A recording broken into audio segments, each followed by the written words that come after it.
podcast contains opinion and commentary protected under the First Amendment and fair use, as well as public records and freedom of information laws.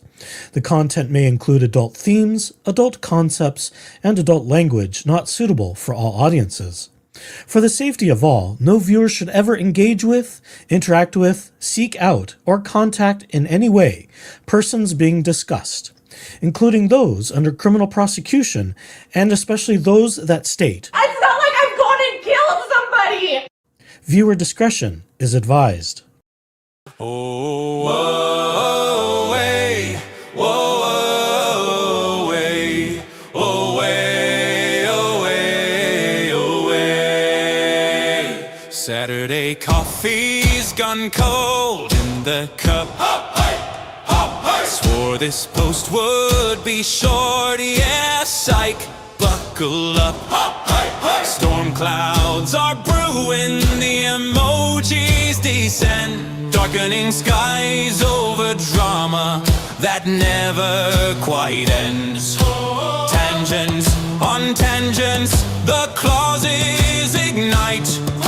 Welcome to Ginger Bites, grab a chair, it's all night.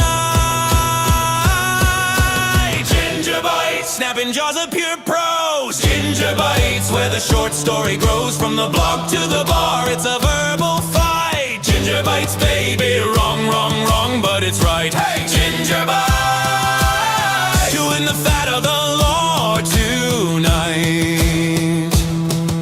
Ellipses are crawling like ants on the page.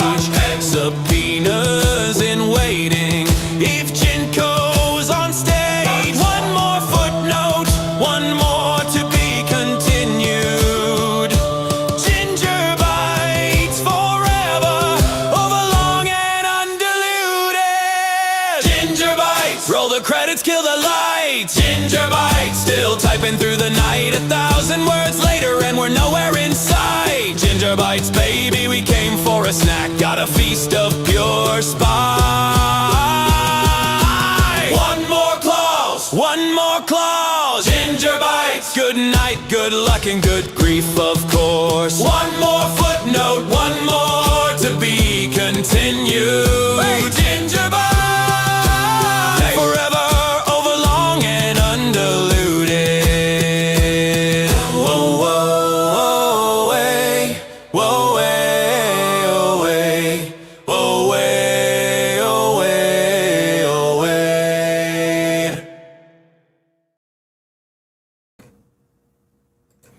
Welcome everyone back to your favorite cubbyhole on the internet. Welcome back to my channel here. And no, I am not alone this evening. Thank my lucky stars, because this one's long. This is a big one. This one is deep. This one is 50 some pages long. I can't believe you dragged me out of this shit. And he's speaking live from his technical man cave. My secret stash of where I do all things information security or something. I think the audio is actually better with the AirPods, but never mind. You know what? You are so difficult to fucking please. Kiss my ass. You know that my standards are unreasonably high. Yeah, and you could still kiss my ass and clutch your pearls or whatever it is you do. No, I'll leave that to... Never mind. I'll leave that to other people. I don't want to incriminate you. Please don't. Oh, Lordy. Oh, are you buckled in? And I mean that, everybody. Hi, chat. How you doing, chat? We've got a number of people lining up already. I think I'm first to the punch on this, which shocks the hell out of me. Ooh. Had I been able to get on when I heard about this yesterday, I would have definitely been at the front of the line, but I'm still at the front of the line, I think. This dropped yesterday, and I couldn't do it because I was busy working, and by the time I get home from work, it's like, well, it's far too late, and it would have been this morning's news, so it's like, well, screw it. We'll just do it tonight, then someone can, get out their bitch bear and their wine, and we can have a good festivity over this thing. I filled a good Jeep Daddy glass pour almost up to the top. Good Lord. So, that's 8 ounces. 8? Oh, no. This is half a bottle. This is almost, it's about a third of a bottle. You know, the white balance is so poor on your camera, it looks smaller than maybe it is. Why the fuck do I even come here? Why do I even come here? Because everyone else just adores you for some reason. They don't know you the way I do. I know. Okay, do I need to like change some studio light? Yeah, there. You look as pale as a ghost. It's just it's frightening. Well, I can change. That's a little better. Yeah. Yeah, you're a little less. You know, we know you've got fair complexion. We don't want you to look like Casper. Do. I basically will fade into the background, but I'm also blaming you for using this blinding, like the white, not the dark version of the website here, the one that scores the retinas. Use dark mode like a proper nerd. What website are you discussing? StreamYard. Oh, I'm in black. I am in my StreamYard. What about you? Can you not change that? I have no settings on this one. I assume studio maybe I should send you their technical support email so you can bitch them out. I'll roast the fuck out of them. They don't deserve that. They don't deserve that. Yeah. Yes. And full spoiler alerts, folks. I've already skimmed through this thing. Well, a little more than skimmed.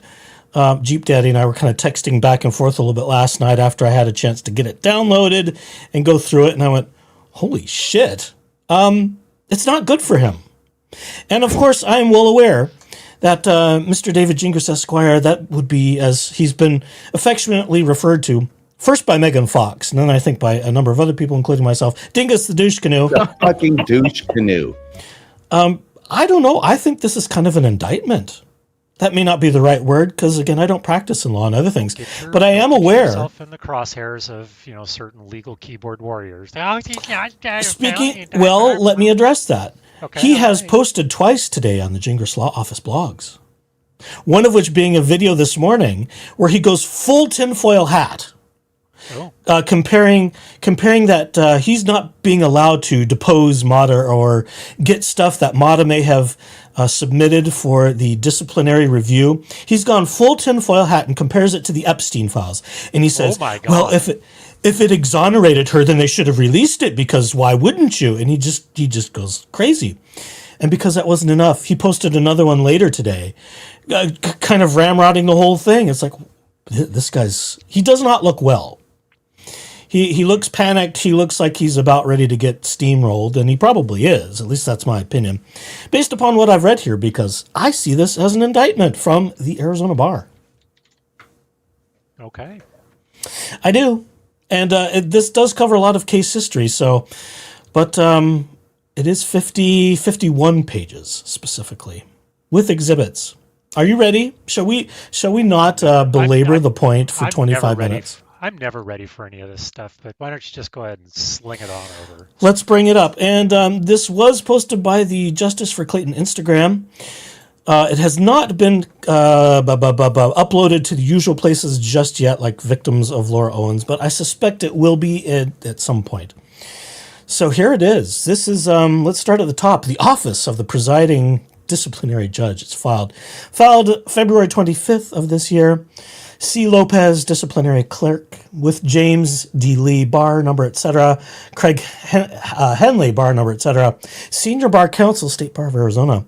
Before the presiding disciplinary judge in the matter of a member of the State Bar of Arizona, David S. Gingras, and his bar number.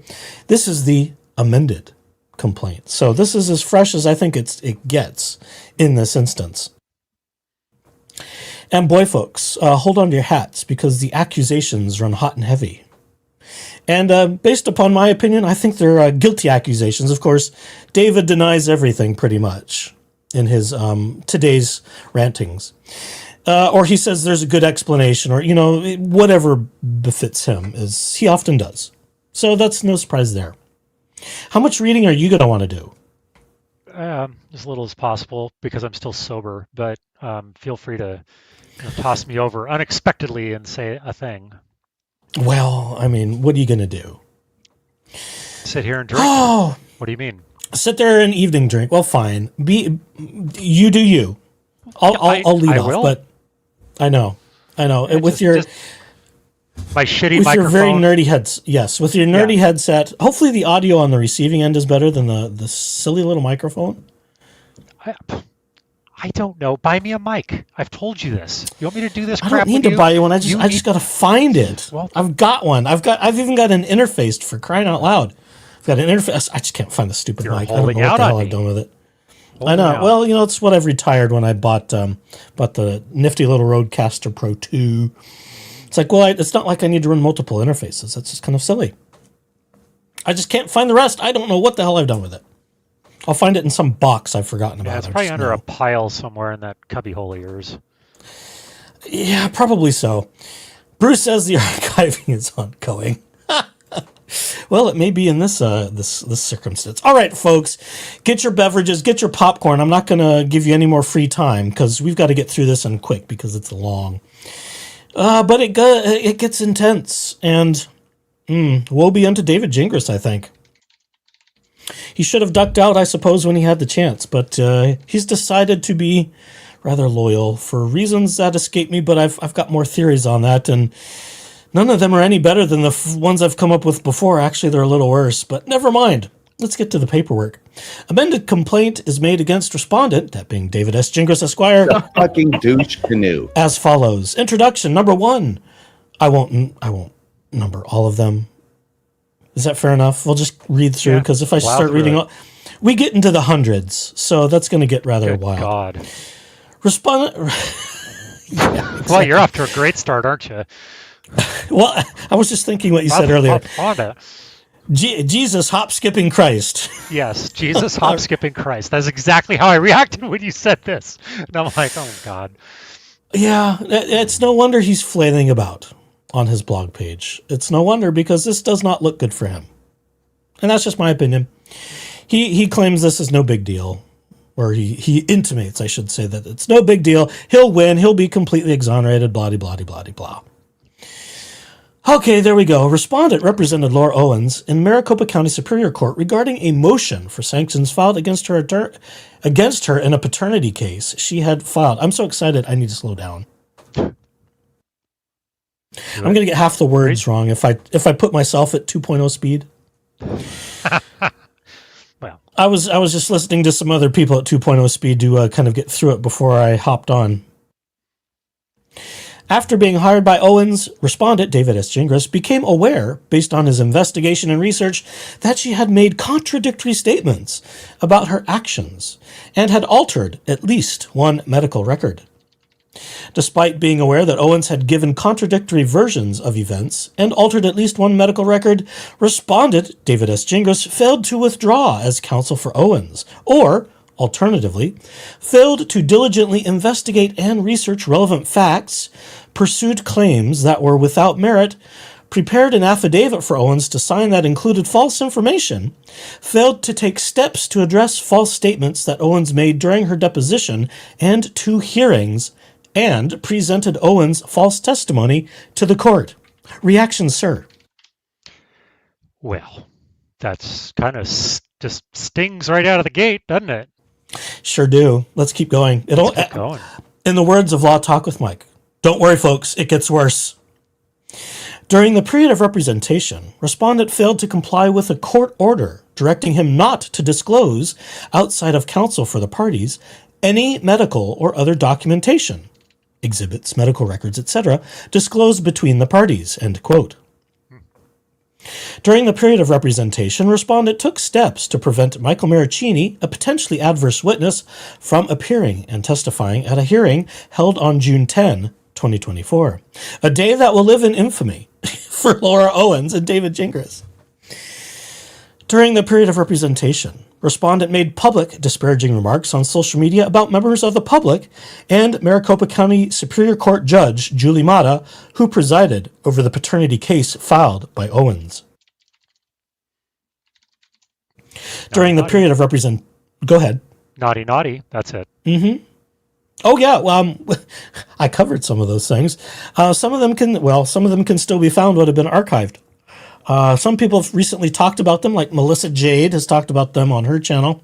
She's been covering some of the douche canoe postings and Twitter rantings, I think just yesterday, if I'm not mistaken. So if you want to get caught up on some of what he said that he has deleted from at least his Twitter, I don't know if she's covered any of the Blue Sky stuff, where David made especially horrific remarks towards Dave Neal and Omar Serrato, the Tilted Lawyer.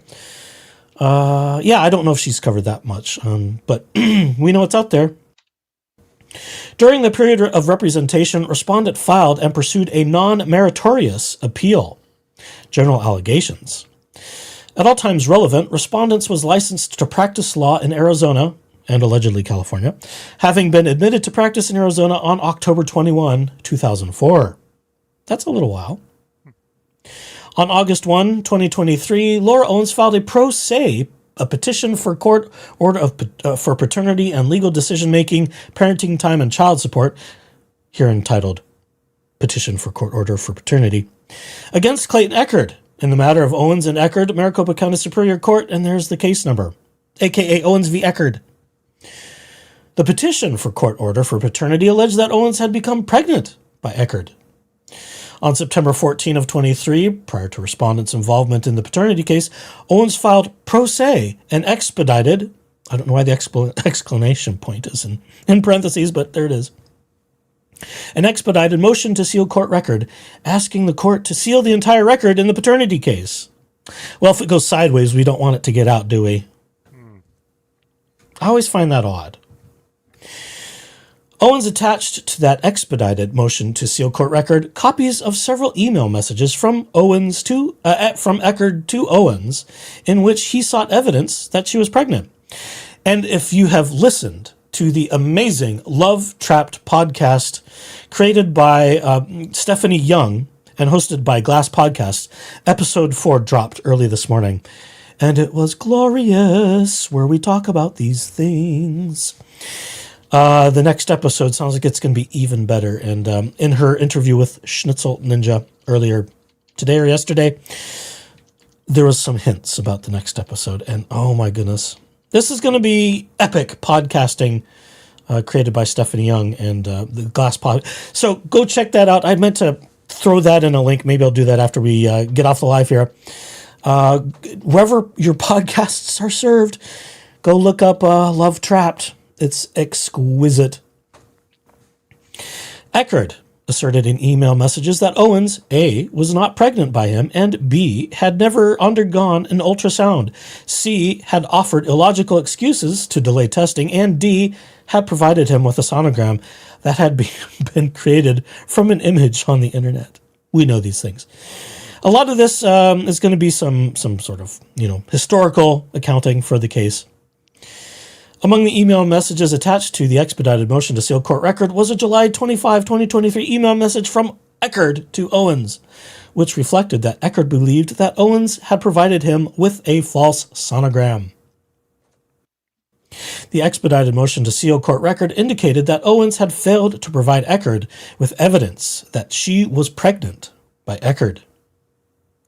Owens' September 14, 23 expedited motion to seal court record and other documents in the court record, including Eckerd's email messages to Owens, placed respondent on notice that he needed to be diligent in A, ensuring that Owens was truthful about her health, alleged pregnancy, medical records and events, and B, determining whether any legitimate evidence existed, reflecting that Owens was pregnant and that Eckerd was the father. Respondent had a duty to diligently investigate and research everything that Owens told him or provided to him. Respondent failed to diligently investigate and or research Owens' allegations to determine whether her statements to him, opposing counsel, and the court were truthful or that the sonogram provided to him and used during a court hearing on June 10 of 24 was an image created by an ultrasound performed on Owens. On January 3 of 24, Eckerd's counsel filed a motion for sanctions pursuant to Rule 26. He still talks about that. In which he requested that Owens be sanctioned for filing the petition for court order for paternity and later documents for an improper purpose without medical evidence to support her claim that she was pregnant. Really, everybody, Jeep Daddy's just playing games in the background. I am not. I hear lots of clicking. I am engaging with our lovely chat folks. Okay, fine. I'll do all the work. You enjoy yourself. That's why I show up. And yes, I'm aware that my video is glitchy. That's maybe a security precaution, but more realistically, it's just because I have a USB camera that I'm looking into right now, as opposed to previous videos where I've had the built-in camera that's baked into the hardware. So. Yeah, just say that you're so secure you are throttled down to like a quarter of a megabyte a second. Oh no, I'm so secure I have an entire gig up and down to do all the things I need to do. Never mind. He's sitting in like a Faraday cage, I swear to heaven. Yeah, my network is a Faraday cage, effectively. Remember that whole thing with, what was it, Enemy of the State? That movie? Maybe. And Will Smith and Gene Hackman. And he's got like the whole compound in the Faraday cage and the whole isolated computer. Yeah, that's about what Jeep Daddy's den looks like. It's just, it's something out of the Matrix. It is impressively messy, but we love it. That's what us security nerd types do. Well, I would think with all the plastic you have behind you that maybe you just need to get those turned into metal sculptures. There's not that much plastic back there yet. Have you cleaned all those out since I've been over? No. Never mind. Not. Why do you have to touch me? Fuck off. Well, I was just curious. Well, no, I've still got chaos in the office. That's okay. How we do. Eventually, you're going to need to add more walls for more Lego things. Probably. Eckerd's January 3 motion for sanctions, pursuant to Rule 26, placed respondent on notice that Eckerd had claimed that Owens was not pregnant, which created a duty on his part, that being David Gingras, to ensure that his investigation and research thoroughly addressed everything that Owens told him or provided to him. Now, let me recall everybody back to the time where he was saying, oh, that doesn't matter, it's before my time. Oh, before my time, doesn't matter, before my time. Could that be a ruse? Oh, maybe I'm foreshadowing. Could it be a ruse? February 21 of 24, Judge Mata issued a minute entry order scheduling a hearing in the paternity case on June 10 to address the issue of sanctions and attorney's fees related to the paternity case filed by Owens. March 11 of 24, Eckerd's counsel filed a motion to compel, which stated in part that Owens had testified at her deposition that she had altered a sonogram, falsely claiming it came from Southwest Medical Imaging. Oh, no. Here we go. It's amazing that it happened in the deposition, and yet we were still trying to claim it at the trial. Based on March 11, 24 motion to compel, respondent was once again placed on notice that he needed to be diligent in A, ensuring Owens was truthful about her health, alleged pregnancy, medical records, and events, and B, determining whether any legitimate evidence existed reflecting that Owens was pregnant and that Eckerd was the father. See, some of this is a little bit redundant. But it is good legal writing, so it will be somewhat redundant. During or about March 24, Owens hired respondent to represent her regarding the motion for sanctions pursuant to Rule 26. On March 25, 24, respondent filed a notice of appearance on Owens' behalf in the paternity case. And the rest, folks, is history. Well, only history as it pertains to getting to this point, I suppose. Yes. Oh, let's see. Well, I'll let you keep up with chat. I can't do both. My multitasking sucks. That's okay. That's why there's two of us. There you go. Upon agreeing to eventually the tables will turn and it'll be your turn. Yeah, I know. At some point I'll have to take a break just because my voice is getting squeezy already. Upon agreeing to represent Owens, respondent had a duty in preparing her defense to the motion for sanctions pursuant to Rule 26 and represent her at the June 10, 24 hearing to A, diligently investigate and research both parties' assertions and documentation, B, carefully review the entire, maybe that should be underlined and in bold, entire court record in the paternity case and related cases between Owens and Eckerd, C, review the file provided to him by Owens' former counsel, D, review the information and documents provided to him by Eckerd's counsel, and E, review other information that came to his attention.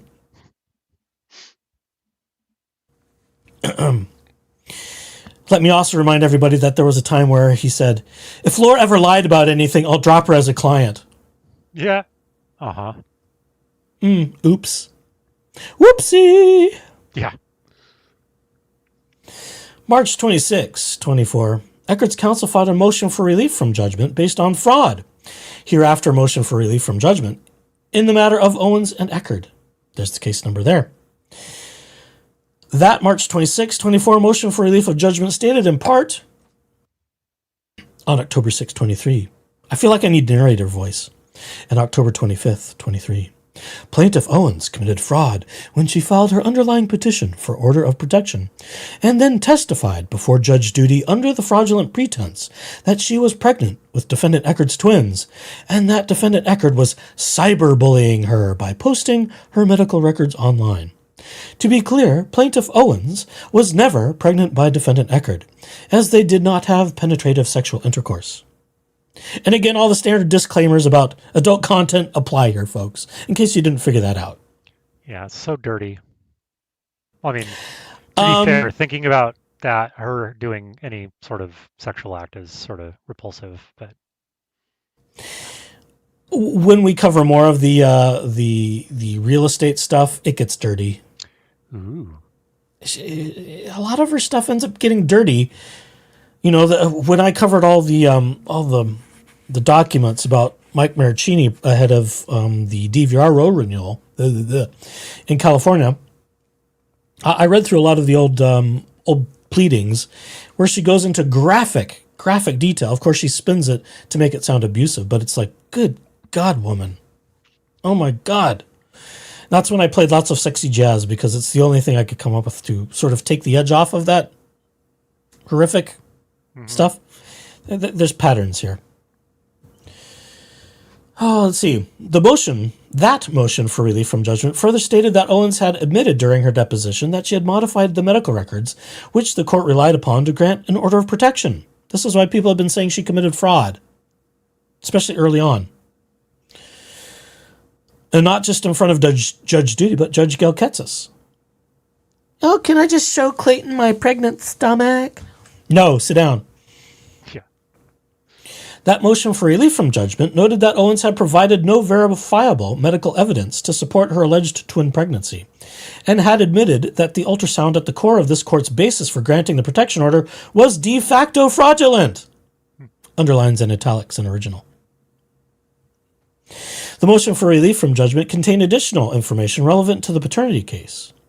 That motion for relief from judgment again placed respondent on notice that he needed to be diligent in A, ensuring that Owens was truthful about her health, alleged pregnancy, medical records, and events, and B, determining whether any legitimate evidence existed reflecting that Owens was pregnant and that Eckerd was the father. Those issues were relevant to the motion for sanctions pursuant to Rule 26. On April 9, 24, respondent filed a notice of appearance and notice RE pending motion on Owens' behalf in the order of protection case. On April 22 and May 9 of 24, respondent provided Eckerd's counsel with supplemental disclosure statements that failed to adequately address Owens' changing versions of events.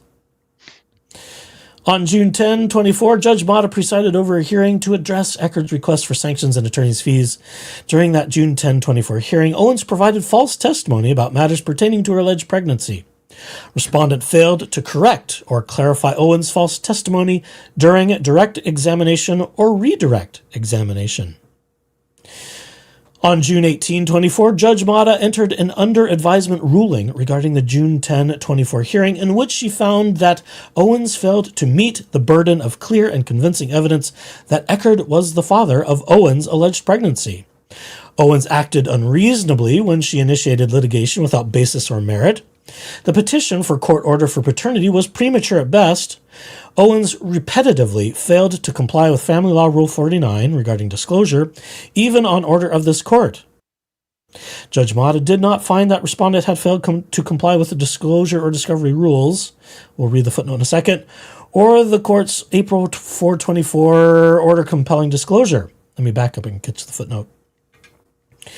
The under advisement ruling did not specify the disclosure violations other than to state that Owens presented new information about an ultrasound at the hearing and testified on the day of hearing that she anonymously sought care at a Planned Parenthood location in Los Angeles, which had never been disclosed. We talked about that when we covered the hearing. I covered that. It was like the first big major thing I actually did talking about this thing, because I waited for some stuff to happen. You know, it's you don't want to just kind of say, oh, she fraudulently claimed to be pregnant, at least, you know, not in that fashion, until the court said so. So it was just a drop of insurance for me. See, Owens acknowledged that she altered HCG tests and an ultrasound and sonogram. The petition was not filed in good faith. The petition was not grounded in fact or based on law. The petition was filed for an improper purpose, such as to harass the other party, to cause an unnecessary delay, or to increase the cost of litigation to the other party. Owens provided false testimony as to the viability of the pregnancy in the paternity case, the order of protection case, and an injunction against harassment case filed by Eckert, and Owens knowingly presented a false claim and knowingly violated a court order compelling disclosure or discovery such that an award of attorney fees and costs is appropriate under ARS. I love it. Just and. I'm tired. This is running a marathon, folks. Well, I could pick up here shortly if you want me to. Yeah, we'll change in a page or two. On August 16, 2024, Judge Mata issued an order regarding application for attorney fees and cost, directing Owens to pay a total of $149,219.76, very specific number, in attorney fees and costs to Eckert within 180 days. This is more than a year ago. Would you like to read the respondent violations? Sure. This is the good stuff. This is what he didn't do right. Oh, yeah. Don't forget. Well, let's see. Let's start. Let me start with the footnotes, and then we'll carry on. Because that was further up on that page. Yeah, HCG, the human chorionic gonadotropin test, is a medical procedure used to detect pregnancy, and 3, the ultrasound is the medical imaging technique. A sonogram is the image produced by an ultrasound. Okay, there we go. All right. So, the respondent violated Judge Mata's February 21, 2024 order. All allegations set forth above are incorporated herein as if set forth in full. On Feb 21, 2024, Judge Mata issued a minute entry order in that paternity case regarding the status conference held on that date, which stated in part, it is further ordered denying counsel for petitioner, Laura Owens, oral motion, careful, you might get pregnant with that, I'm full of them, come on, you know how this works. Oral At motion least they work, we'll need them. Yes, thank God, yes, we will. To reconsider regarding the ruling concerning petitioner's motion for confidentiality, ... Further discussion is held regarding discovery and disclosure. Counsel for petitioner, Owens, addresses the court with an oral request, insert joke again, to have the court order his client provide medical records pertaining to the pregnancy only. Oh, gosh. Let the record further reflect that no party shall disclose outside of themselves any medical or other documentation, exhibits, medical records, etc., disclosed between the parties. It is further ordered that the records be disclosed dating back to August 2020. Capitalization and bold typeface in original. On April 1, 2024, respondent filed a motion for extension of time to respond to respondent Eckert's March 11, 2024 motion to compel, hereafter motion for extension of time to respond, to which he attached a declaration that he signed. Yeah, April Fools. Respondent included the following in his April 1, 2024 motion for extension of time to respond. A reproduction of a portion of Owens's lab results history report dated June 1, 2023. B, a portion of an, quote, unable to process request, unquote, notice from Banner Health regarding Owens. And C, a portion of a receipt from Banner Urgent Care regarding Owens dated June 1, 2023.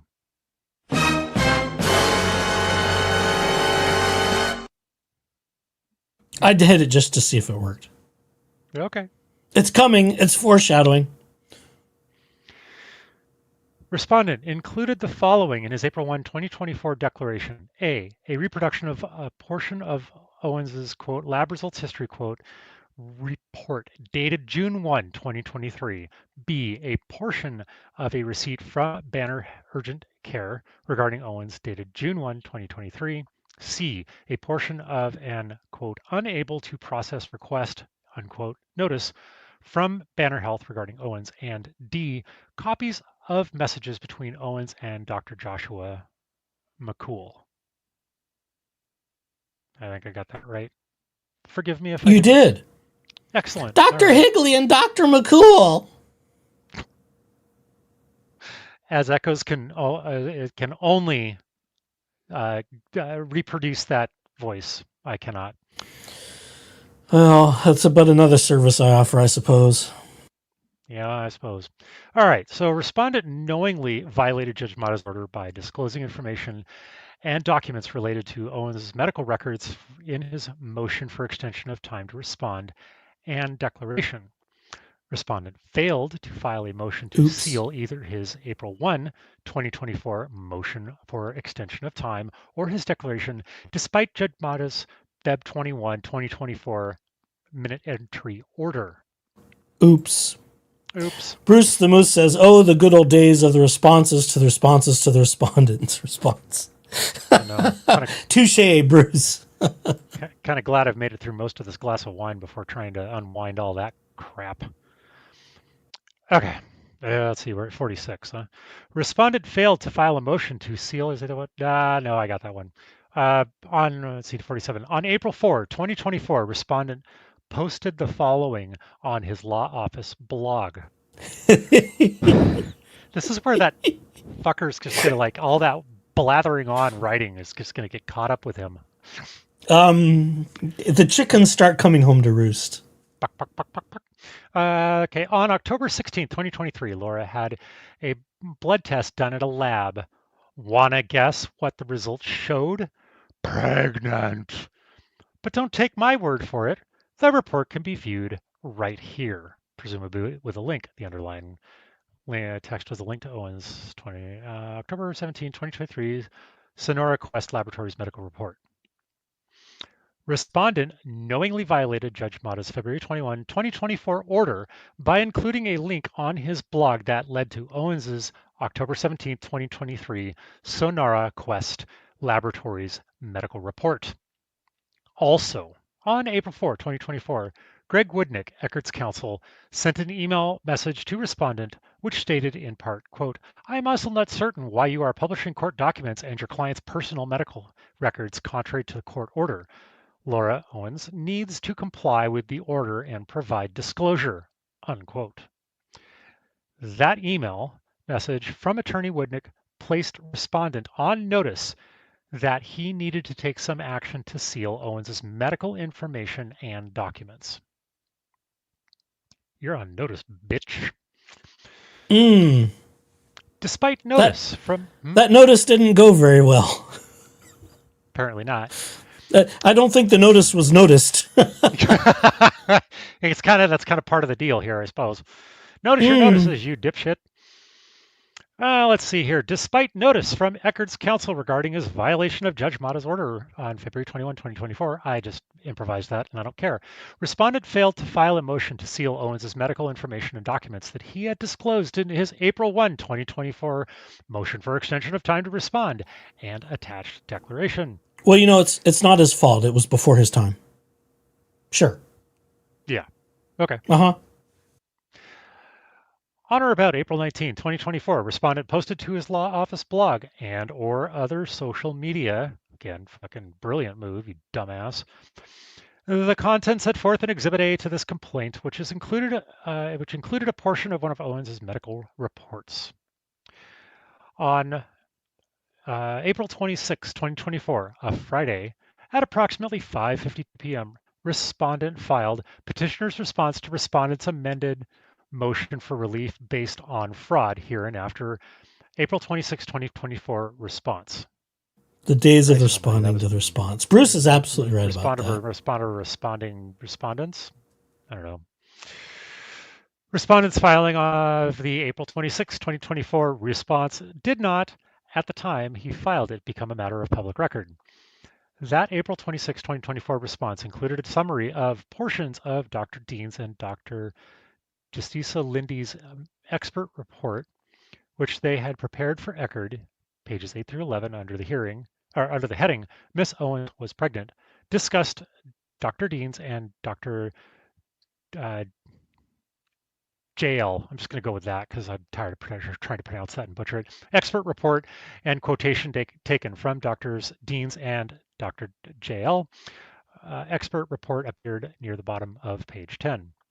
Attached to that April 26, 2024 response was a copy of Dr. Dean's and Dr. JL's expert report and Dr. Dean's curriculum vitae. Okay. Look, I'm an instance infosec guy. I don't know these fancy fucking words. I know change your password, use multi-factor authentication, don't bitch at me about your identity, and stop clicking links. That's all I know. Anyway. Oh yeah, and keep your shit up to date. No thanks from cases. And then they wonder why creators had so many videos. Yet it was non-stop responses and blogs and tweets and insanity. Don't forget videos. Don't forget the YouTube videos. We mustn't forget the Gingras and Laura Owens podcast, including the lost episode recorded at PNS Creative Studios that has never hit the ground. But I mean, don't they want us to forget that? I mean, isn't it forgettable blathering? Well, it can't be very good because they never released it.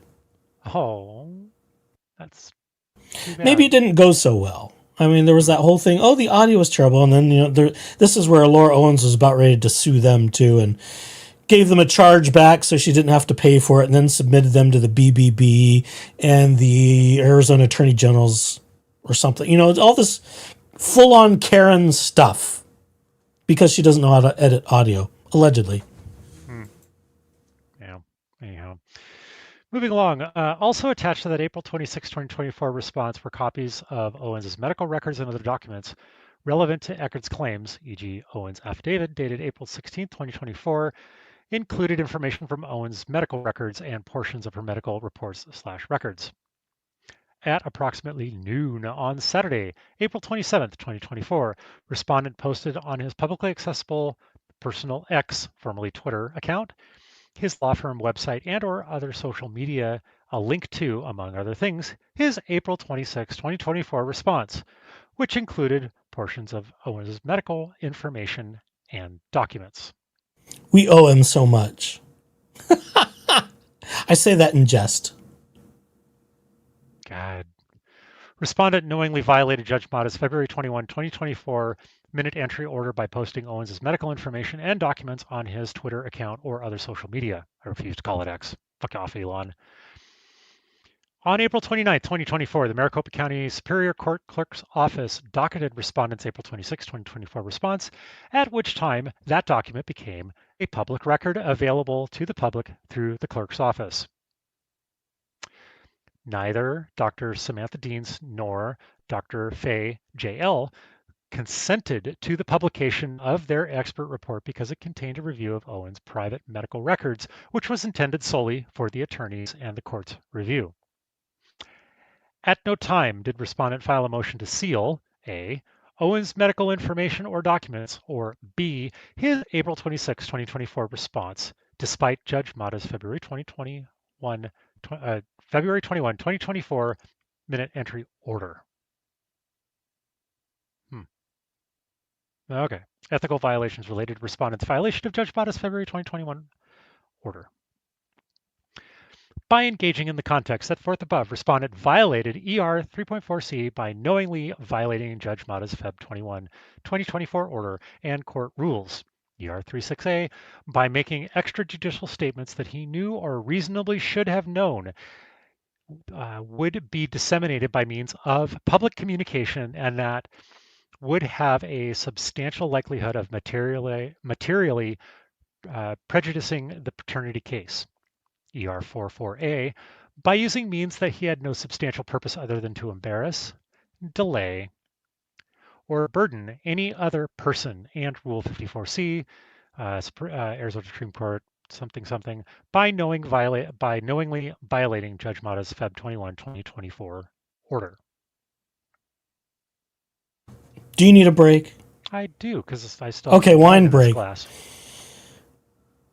Wine boy, refill. All right, that's my turn then. Which twink number 1, 2, 3, 3 is that? You tell me. I don't know.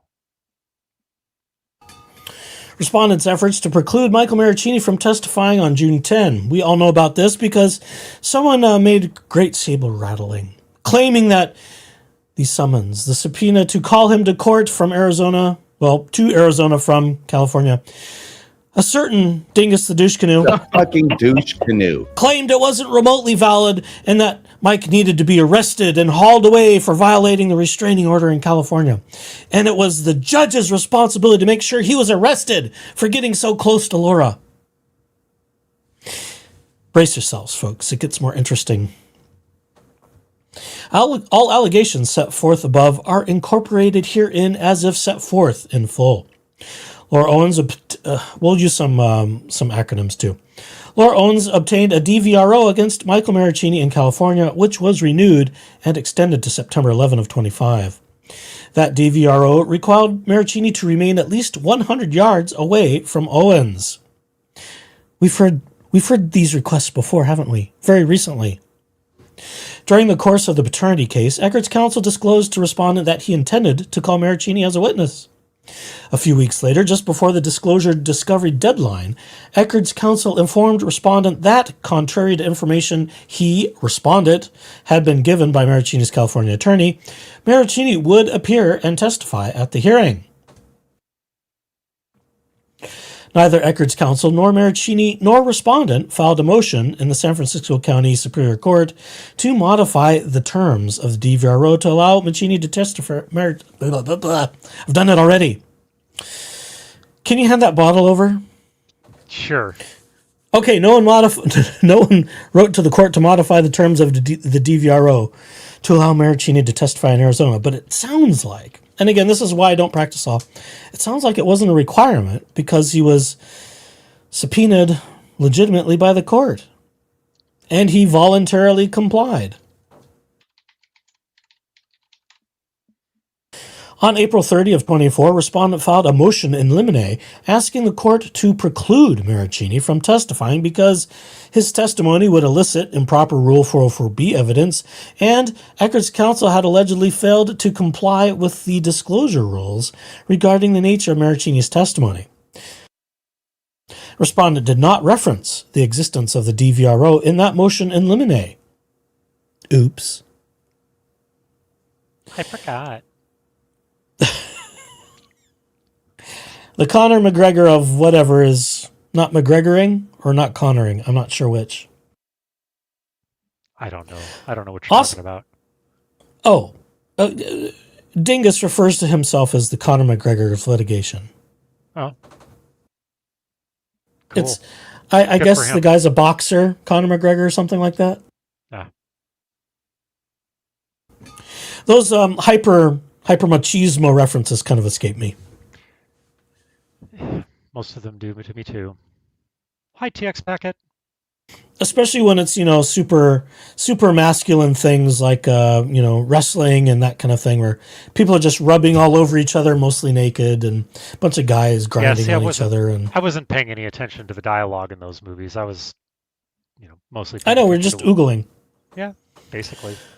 Also on April 30, 24, respondent filed an emergency motion to strike and request for immediate telephonic scheduling conference, here and after emergency motion to strike, which included a request for an immediate scheduling conference to address whether Eckert's counsel would be permitted to call 3 newly disclosed witnesses, one of whom was Maricini, at the June 10, 24 hearing. On or about May 7, 24, Eckert's attorney subpoenaed Maricini to testify as a Rule 404B witness at the scheduled hearing for June 10. Maricini was aware of the paternity case and agreed to voluntarily appear and testify in Arizona at the June 10 hearing. In an email message from Respondent Records Counsel on May 8, 24, respondent stated, see, we need like narration here. We need some sort of like training. We need a voice. We need some voice actors. Yeah. I suppose I could use buttons, but you're as close as that to either of us, because I don't have that kind of talent. So, and you're like halfway professionally trained, and I'm just a schmuck amateur. So whatever. Does this sound like douche canoe? Douche canoe voice? Does it work? Is it working? It's a little more douchey. Should I go with it? Oh yeah, go for it. This goes without saying, but to the extent I suggested that Mike Maricini would be arrested if he comes to court in Arizona, that suggestion is completely and totally withdrawn. I only said that because I didn't want Mike to show up without giving me the chance to at least interview him, as I would with any normal witness.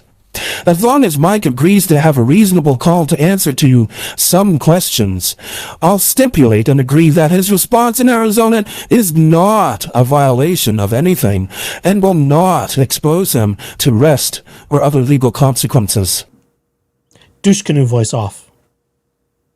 Well done, sir. Does it work? See, I can't hear it. I've got it disabled, so I don't hear the playback, shall we say. It's so latent heavy. Hey, it's chat, like half a second.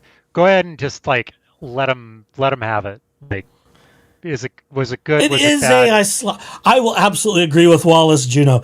This sounds like AI slop. You are correct. And I can't imagine any more applicable setting for AI slop than reading in douche canoe voice or pregnancy faker. Because they are both full of slop. Therefore, it should just reflect exactly what's going on. I'm pregnancy faker. Leave me alone. Isn't that horrific?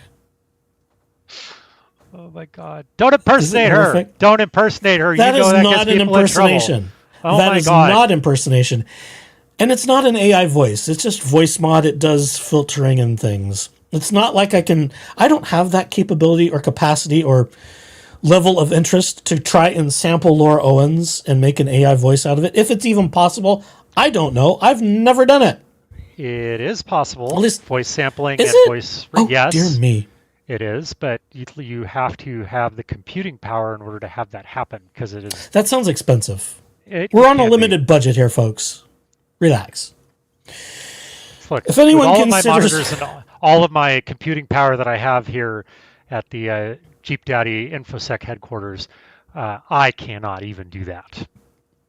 Even if I were to put on a dark long-haired wig and a red turtleneck and use a horrific sounding digital voice thing, which anybody can purchase, if we consider that credible impersonation, I'll just leave that to my attorneys to fight it out with you because you're stupid.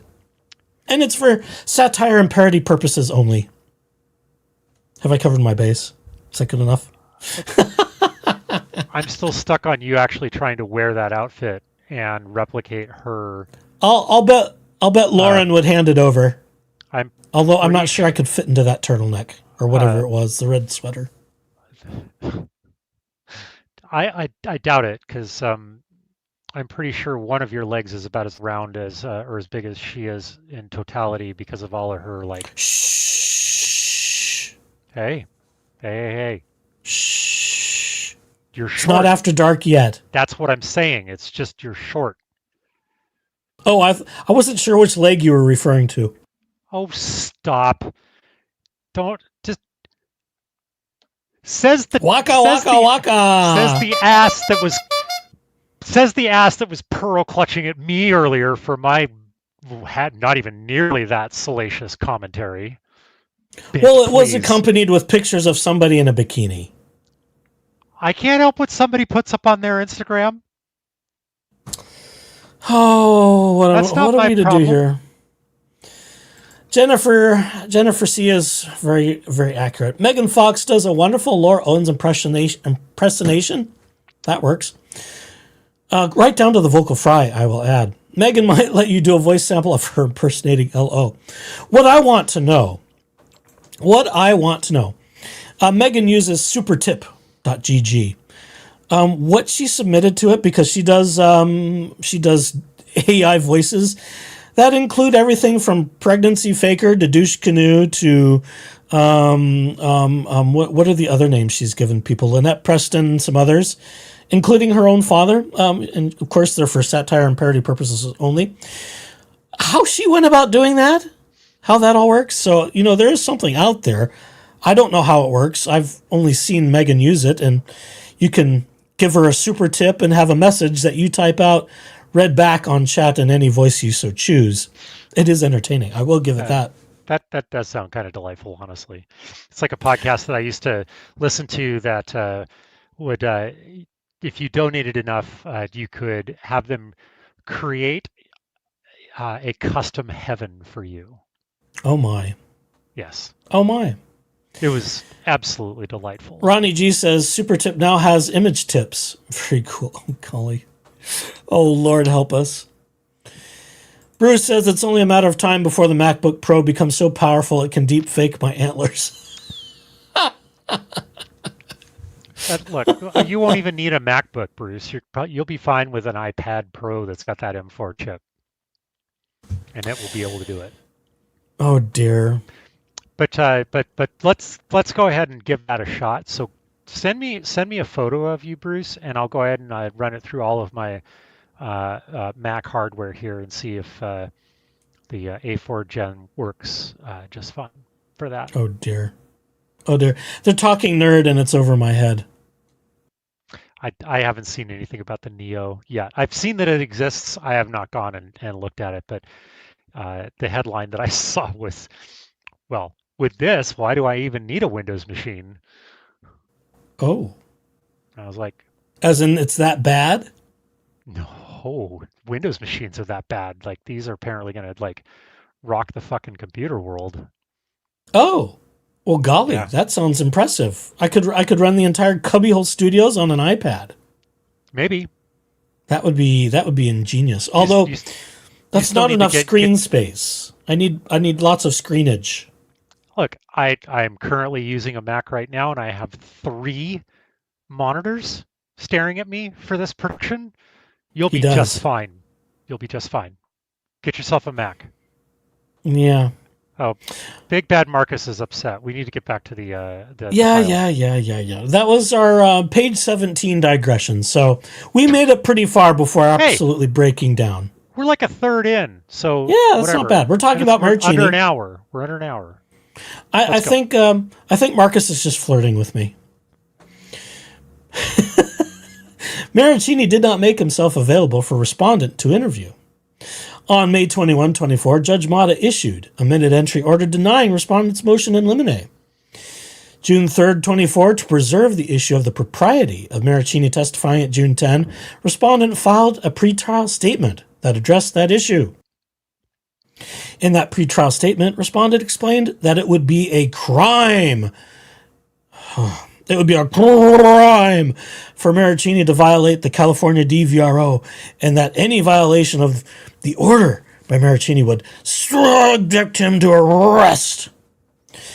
The pretrial statement also stated that the issue has been reported to court security by undersigned counsel, that being respondent Dingus the Douche Canoe, fucking douche canoe, who's requested that Mr. Maricini be arrested if he violates the DVRO as the law requires. Okay, what's going on? There's some things happening in chat. Now I'm distracted. They're just all a Twitter because they're all digressed. A Twitter, I know. Uh-oh. With respect, come on, y'all. See, I was right. Marcus is flirting with me.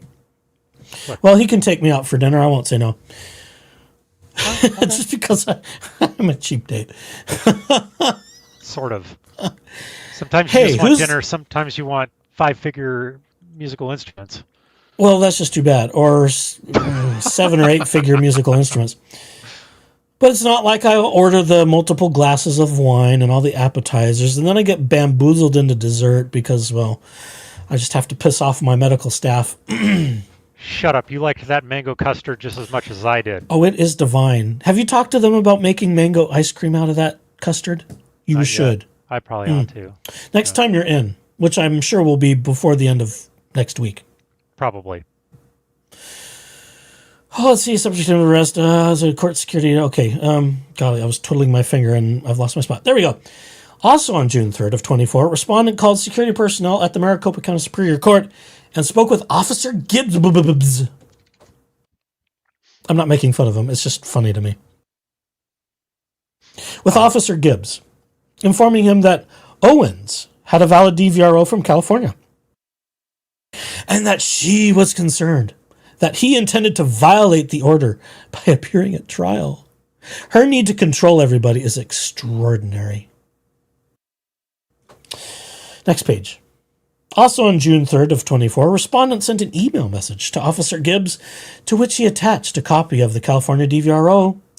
Respondent's June 3, 24 email message to Officer Gibbs stated that court approval for Maricini to appear at trial has not been granted, and the DVRO contains no exceptions for in-person contact like this. Judge Mata had previously denied respondent's April 30, 24 motion in limine to prevent Maricini from testifying, but had not yet ruled on his objection to Maricini's testimony, which he set forth in a petitioner's pretrial statement filed June 3rd. Respondent also claimed in his June 3rd email message to Officer Gibbs that if Maricini appeared in court, he would clearly violate the DVRO. It just sounds like an email campaign to convince court staff or court security to do David Gingras' bidding as dictated by Laura Owens. It's bizarre. Respondent additionally claimed in his email message on the same date to Officer Gibbs that due to the short time before trial, he cannot raise this issue with Judge Mata before next week. So we're trying to do a runaround the back end of the court. That's how I interpret that. Oh, now Bruce is talking about blueprints. I especially can't watch chat now. On June 4 of 24, Eckerd's counsel sent an email message to Officer Gibbs and Judge Mata's court stating that a valid subpoena had been issued for Maricini's appearance. Respondent was copied on that email message, so he received the, quote, valid subpoena. Eckerd's counsel suggested that in that June 4 message to Officer Gibbs and respondent, that respondent's act of requesting law enforcement to enforce Owens' DVRO qualified as an attempt to intimidate a witness as set forth in ARS.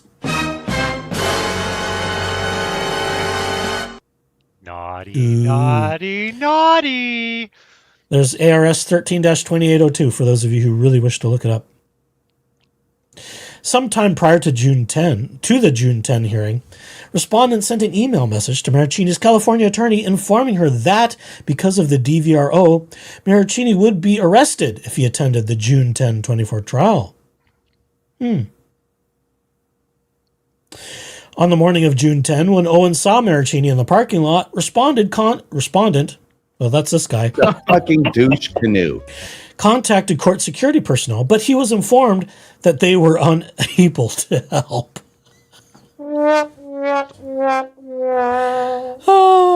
We know this. I know this already. This is just rehashing what I already know, for the most part. Some of this might be new to you, though. Oh, yes.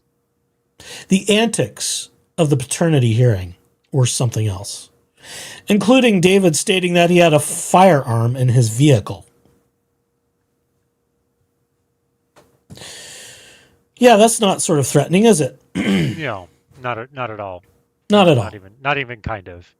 But please, say more. Shortly thereafter, respondent, The fucking douche canoe. called 911 from the courthouse parking lot to report Owens' concerns about Maricini's ostensible violation of the DVRO.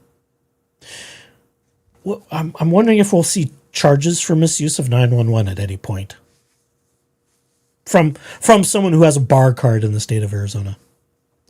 Prior to commencement of the June 10 hearing, court security personnel and or the Maricopa County Sheriff's Office informed the court that respondent had called 911 from the parking lot of the Northeast Justice Court building and attempted to have Maricini arrested for violation of the DVRO. So they knew. Why was he not held in contempt, is my question. Why is he not held in contempt? It would stand to reason that he would, but... Yeah. The kid gloves for that guy, I guess. I don't know. Judge Mata or a member of her staff, through court security personnel and or MCSO, informed the responding police officers that Maricini was responding to a valid subpoena and was not to be detained prior to his testimony.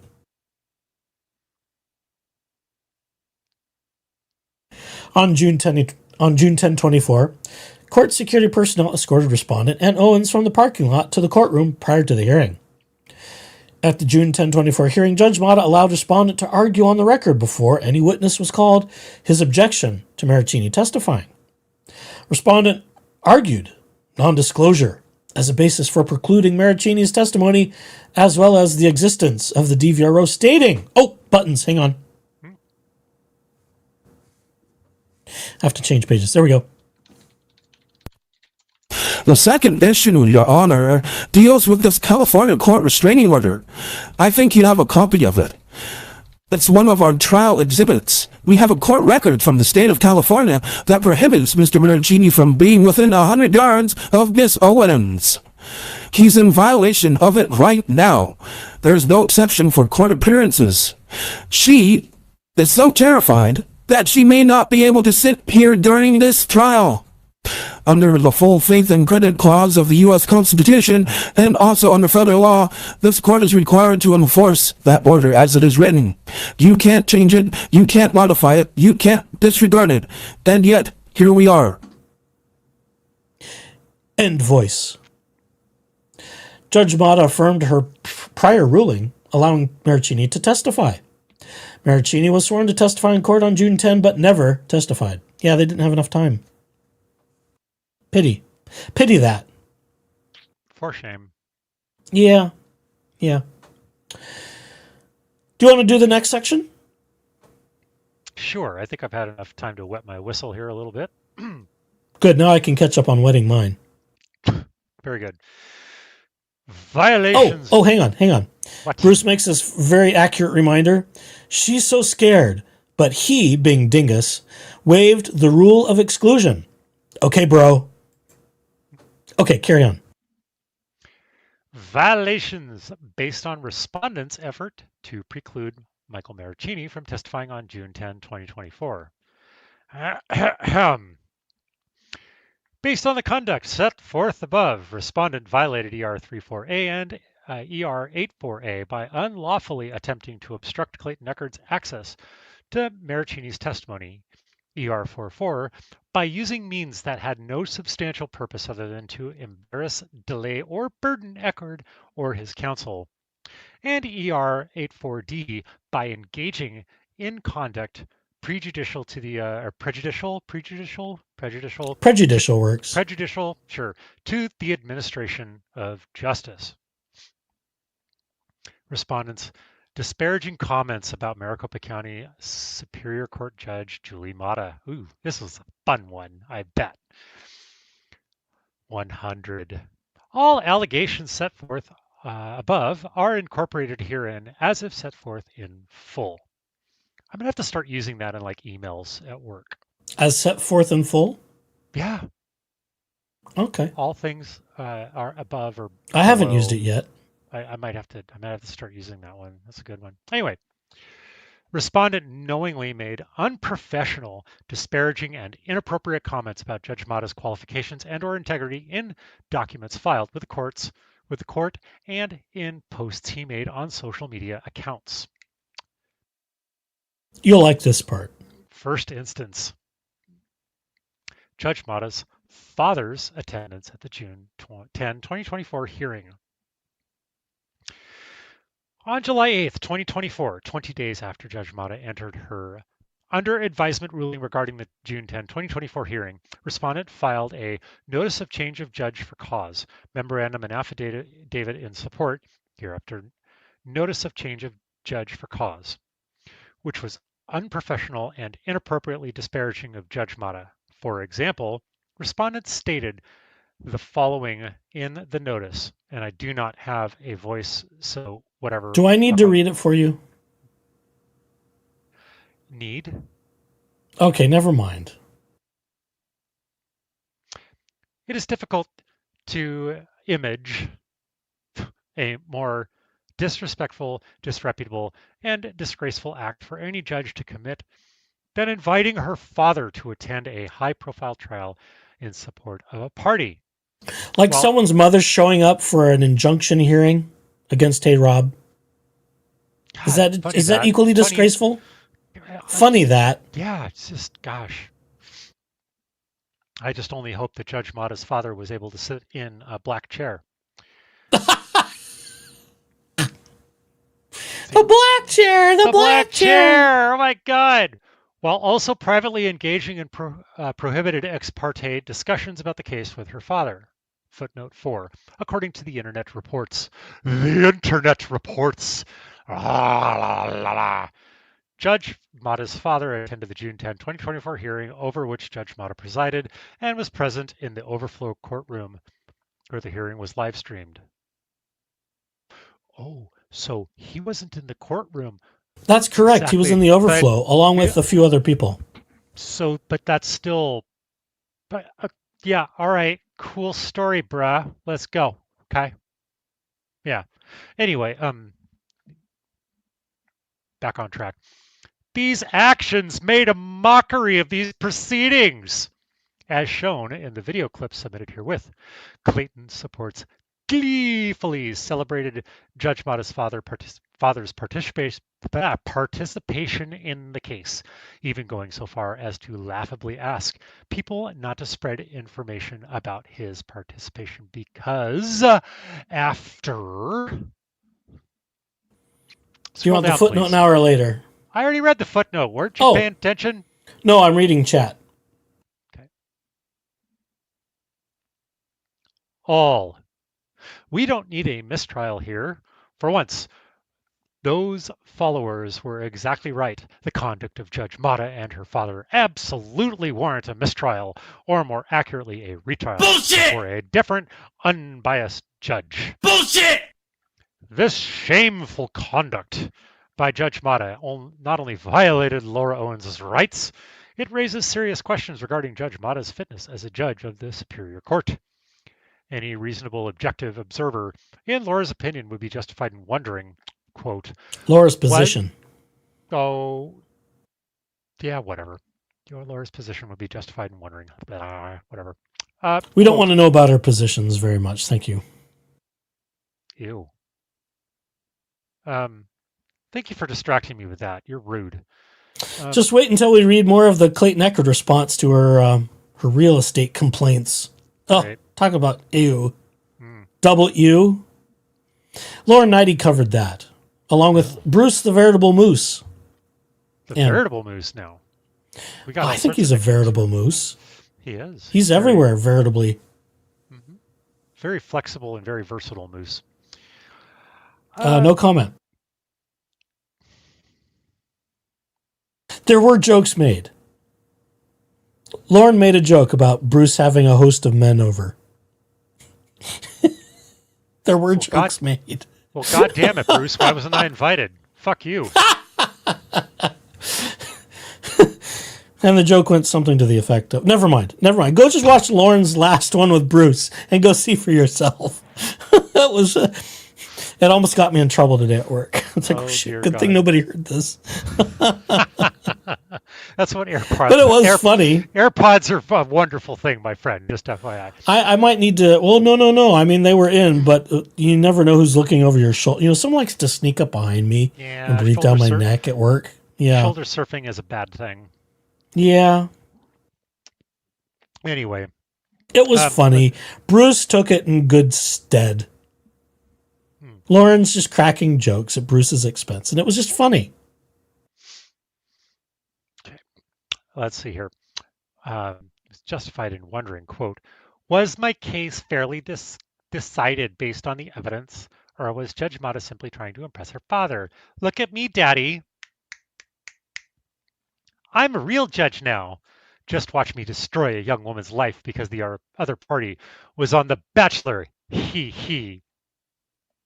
Isn't that gross? I mean, what a prick. What the fuck? God. Assuming the published allegations of Judge Mata are true, you know what, Bruce? you know what? If you're going to have these parties, then, I want access to the list. And it was such an intense stream reading all that stuff. I'll digress further. Bruce had his emotional support cat on his lap. And I wanted to, I couldn't catch it live, unfortunately, but I would have asked what the name of the said feline was. It looked rather floofy. A floofy feline. There's at least one. He may have a couple. I don't know. Uh-huh. All right. Assuming the published allegations of Judge Mata are true, as documented on video by Clayton Echard's own followers, this proves Judge Mata separately violated Rule 29A of the Code of Judicial Conduct and Judge Mata's blatant, pervasive disregard for her ethical duties and her disrespect for Laura's fundamental rights helps explain the judge's numerous and otherwise heretofore inexplicable adverse rulings during this action. Italics underlined and parentheses in original. Second instance. Screwed up from final judgment. I can hardly keep a straight face even just through that parenthetical, but here we go. Sometime prior to September 3, 2024, which is during the pendency of Owens' appeal from Judge Mata's under advisement ruling dated June 18, 2024, respondent posted on his law firm's or personal blog Twitter account and or other social media that the contents set forth in Exhibit B to this complaint. Respondent commented above pertained to Judge Mata's inadvertent reference to an incorrect family law rule regarding the final judgment language in her June 18, 2024 under advisement ruling regarding the June 10, 2024 hearing. She referenced Rule 78B of the Arizona Rules of Family Law Procedure instead of Rule 78C.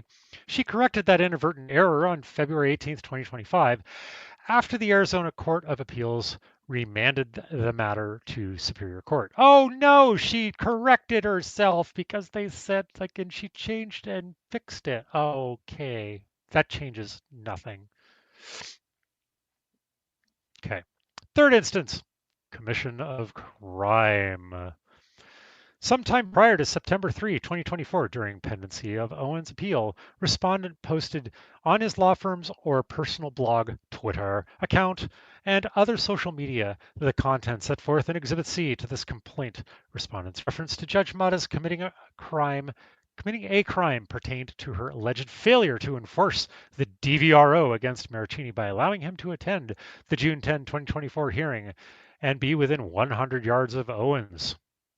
Fourth instance, internet posting of, quote, public warning, Judge Julia Mata, end quote. On December 16th, 2024, respondent posted on his law office blog website the content set forth in Exhibit D to this complaint, which stated in part that, quote, Google is not a valid legal source of evidence, ... unless your case is assigned to Judge Mata, unquote. Ellipsis in original. Fifth instance. Judge Mata does not care about the rules. On December 10, 2024, responded recorded a podcast in which he stated the following. At 27:25 minutes, quote, if Judge Mata was a person who cared about the rules, ... she would have sanctioned Echard's counsel, Woodnick, for making a false statement about the law, and she could have referred him to the state bar like she did with me, unquote. Violations related to respondents' disparaging comments about Judge Mata.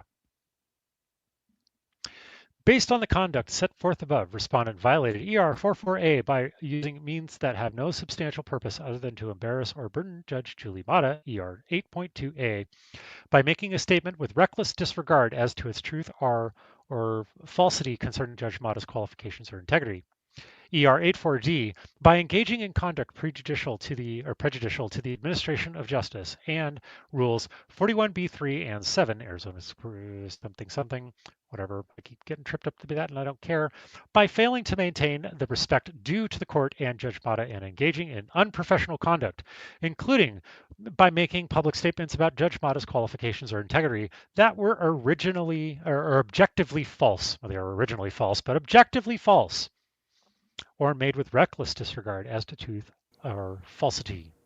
I just want to reiterate, Henrietta Vanderfloos. Anyone else hearing Snake Chorus in the background? Yes, I do. And if I could get a license agreement with Megan Fox, I would borrow it. Oh, yeah. Oh. Sits in a weird place for me vocally, but sounds good in the recording or the AI stuff Megan made. It's a whole thing she's got. She's got like a whole musical of emails and stuff from Dingus and Woodnick, and Snake Course is part of it. It's funny. I mean, I hear snakes every time that Gingras, the dipshit, speaks, whether it's... It's pronounced gin like you drink and grass like you mow. Mm-hmm. I hear just like slithering, no.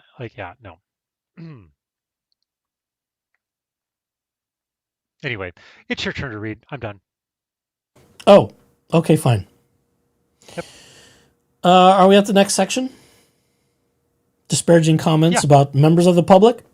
All allegations set forth above are incorporated herein as if set forth in full. I love that. On November 20... What? I love that line. Now I'm going to start seeing that in text, aren't I? You are. Damn. This is your fault. Just remember, this is your fault for bringing me into this bullshit. Fine.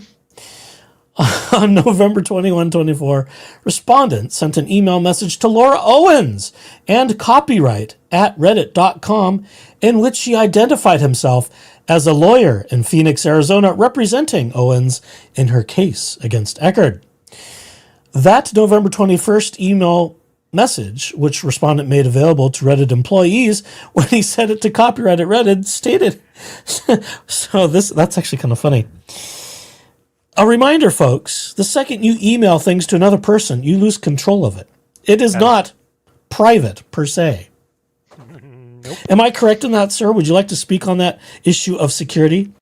Oh, email is the only way you can ever even remotely construe that it is private is if you have any kind of encryption or SMIME certificates involved, because then you can, in theory, encrypt it with a public-private key exchange wherein the receiver is the only one that can decrypt said message. That said, all email is generally speaking discoverable if there becomes a legal action. So, so in discovery, your email is basically completely open to whatever. So proceed with caution, but proceed with the assumption that once you send something to another address, you have lost control of the content and it is assumed to be from you.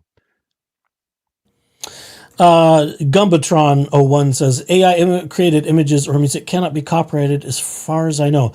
Not entirely true, especially in the case of Megan Fox, who has created herself a number of the lyrics, perhaps with AI help, perhaps on her own. I think she does it a little bit like I do, where we do have our ideas. We input some of that into AI for some assistance in certain things. In my case, I use it because I'm not so great with words, and I tell AI what I'm after. I think that would be something that couldn't be relied on necessarily as fair use. But because I like Megan, and even if I didn't, which I do, I would ask her permission. But it's hers. She's got it. She's used it all over the place. Everyone would be calling me a snake in the grass, just like Dingus, if I were to do a facelift or steal Megan's music. Because everybody who's been following this case knows where it came from. It would be stupid to do so. But we can all say, oh, Snake Chorus. Most of us know what we're talking about, and we can all think it in our head, and it's fine. I don't need to borrow Megan's content for that purpose. Okay, let's see, where are we? Let's see. That November 21st of 24, the email which respondent made available to Reddit employees and sent to copyright at Reddit stated in part, okay, here we go. Clayton Echard's fans are generally speaking total fucking psychotic assholes, ... Oh. Clayton's fans, being the total fucking assholes that they are, have come up with a new plan, ... Italics in original. On December 4 of 24, respondent filed a request for subpoenas to identify infringers pursuant to 17 U.S.C., etc. And supporting declaration hereafter request for subpoenas, respondent included a copy of his November 21, 24 email message as Exhibit A to that request for subpoenas. Violation related to respondent's disparaging comments about members of the public. By engaging in the conduct set forth above, respondent violated Rule 41b-7, Arizona Rules of Superior Court, by engaging in unprofessional conduct. Respondent's meritless claims, false information in an affidavit, and presentation of Owens' false testimony / changing versions of events. Ooh. All allegations set forth above are incorporated herein as if set forth in full. I feel like I need a super fast reading of that one. Echard's counsel deposed Laura Owens on March 1 of 24, approximately 3 weeks before Owens hired respondent. During Owens' deposition, she testified that she had an ultrasound performed at Planned Parenthood on July 7 of 23 in Mission Viejo, California. B altered the California Planned Parenthood sonogram to say SMIL, Southwest Medical Imaging Labs, instead of Planned Parenthood. C had gone to Planned Parenthood anonymously. D added her name to the sonogram. E not changed the date on the sonogram from July 2 to July 7 of 23. And F altered the sonogram at home using Adobe Acrobat, which seems rather clumsy, but Photoshop is an Acrobat product, isn't it? Well, it's an Adobe product. I don't think it's an Adobe product. It's not an Acrobat product. That's more of like the document creation thing. Well, yeah.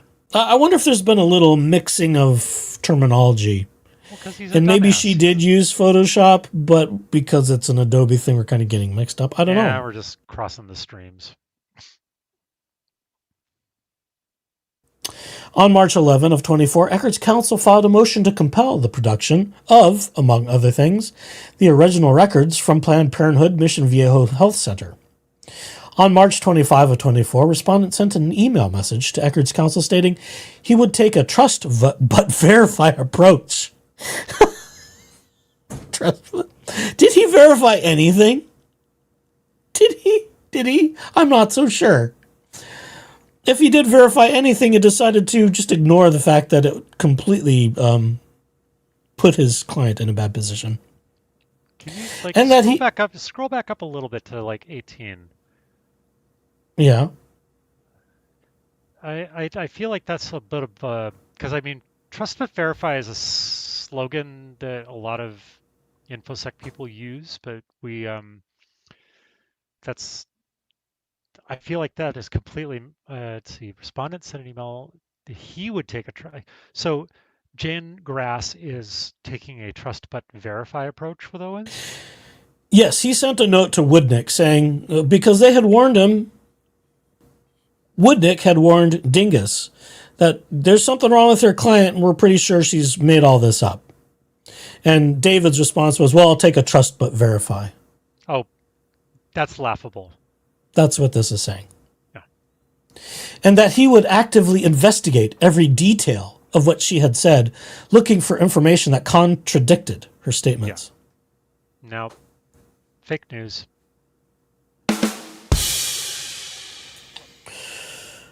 On March 27, 24, Echard's counsel sent an email message to respondent stating Owens' prior counsel had presented records to the court, including medical records and letters from law firms, that were fabricated by Owens.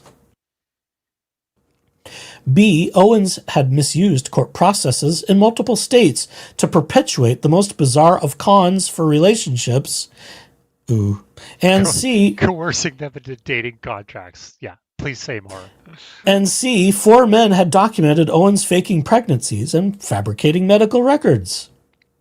I like the little footnote here that says, oh, I can't highlight it, obtained by JFC Instagram. That's all over the place. Yeah, I know.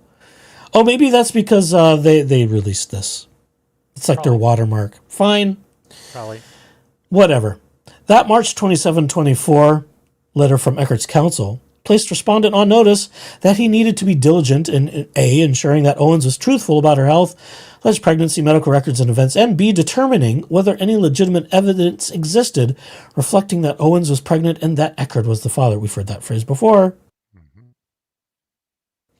On April 4 of 24, Judge Mata signed an order granting Eckert's motion to compel, directing respondent to provide Eckert with the following, among other things, by 5 p.m. April 19 of 24.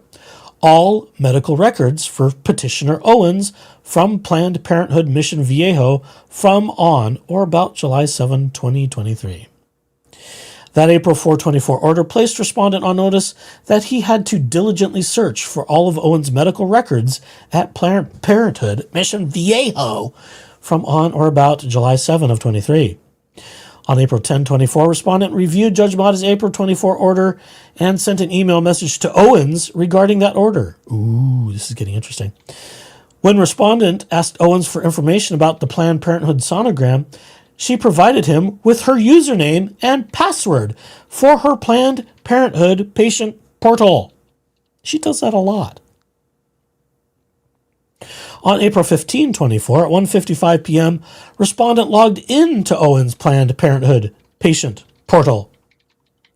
When respondent logged into Owens' Planned Parenthood patient portal on April 15, 24, records reflected that Owens had scheduled an appointment at Planned Parenthood in California under her real name, apparently in late June 23. Owens' Planned Parenthood patient portal also reflected an appointment scheduled for July 2, 23, at a Planned Parenthood location in Costa Mesa, located in Orange County. Owens' Planned Parenthood portal did not reflect an appointment at Planned Parenthood locations in Los Angeles. Although respondent had checked Owens' Planned Parenthood portal on April 15, 24, and knew it did not have records reflecting that Owens attended an appointment or had an ultrasound performed at the Mission Viejo location, he never took any steps to correct Owens' false deposition or June 10, 24 hearing testimony that her ultrasound was performed in Mission Viejo or additionally in the case of the hearing, Los Angeles. At some point in time, respondent became aware that Eckert's counsel had unsuccessfully sought copies of medical records pertaining to Owens from Planned Parenthood in Mission Viejo, California. Upon learning that Eckert's counsel had not obtained records from PPMV, respondent was on notice that he needed to be more diligent and more closely scrutinize what Owens had told him. Yeah, but how do you scrutinize somebody or things that they say when you just believe them full stop? I have theories about that. I do. I have theories. I'm not going to get into them now. We're more than halfway. We're at page 28 of 51. Respondent was aware that Eckert had alleged in his motion to compel that he, Eckert or his counsel, had received confirmation from nearly all providers that Owens was never a patient of theirs. That motion to compel placed respondent on notice that he needed to be diligent in A, ensuring that Owens was truthful about her health, alleged pregnancy, medical records, events. We've said this phrase a few times now. And B, determining whether any legitimate evidence existed reflecting that Owens was pregnant and Eckert was the father. How many times have you heard that, folks? How many shots have you taken with that phrase? You'd be in the Betty Ford clinic at this point. I would be. But that's just why I drink slowly.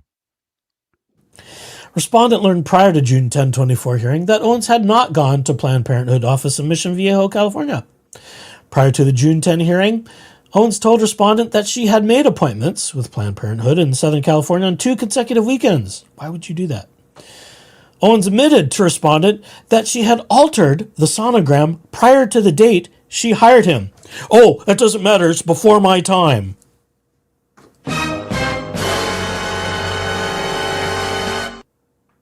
He knew what was going on and still continued. I won't say what I'm thinking right now. It would be bad. On April 15, 24, respondent sent a draft affidavit to Owens to review and sign. We've heard this tale. Well, we've heard similar tales before, I should say. After which, she informed him by email about some possible changes, including the following, and I quote, maybe, I won't use the voice. I can't dive for it that quickly. Maybe don't include the ultrasound since I tampered with the top. I don't want Dr. Medshell, Owens' expert witness, to question me and my credibility based on that. End quote. On April 16, 24, respondent discussed with Owens the draft affidavit he had sent to her on April 15. Later, on April 16, 24, Owens executed the affidavit that respondent had drafted and which was attached to the April 26, 24 response. The response to the respondent of the responding. I'm just being silly. Based on fraud. Owens' affidavit, a portion of which is set forth as Exhibit E to this complaint, included an image of the altered sonogram. Respondent subsequently learned that Owens had allegedly gone to PP in late June 23, but took no steps to correct that false statement in her April 16 affidavit. The sonogram that Owens claimed was from Planned Parenthood, shown above, includes her real name, even though that sonogram was not a sonogram that resulted from an ultrasound that had been performed on Owens. Owens stated in her affidavit under penalty of perjury, however, that she had not changed anything on the sonogram other than the name of facility and date. Okay. No thanks, MK says. Candor toward the tribunal. Attorneys cannot knowingly make false statements to a court or fail to correct false evidence. Dum, dum, dum. Yikes. During Owens' March 1st deposition of 24, she testified that she went to PP anonymously and that she later added her name to the sonogram. Respondent read Owens' March 1st deposition transcript on April 8, 24. Respondent became aware that Owens had falsely testified during her March 1 deposition that she obtained the ultrasound on July 7, 23. Owens told respondent that she went to PP anonymously, then later at the June 10 hearing testified she went to PP using a fake name. Based on respondent's review of the transcript of Owens' March 1 deposition, he knew that Owens either A, testified falsely at her deposition by stating she had gone to PP anonymously, I just like saying PP, and subsequently changed the name of the facility and added her name to the sonogram, but did not change the date on it, or B, signed a false affidavit, which he filed, that stated she altered only the facility name and date.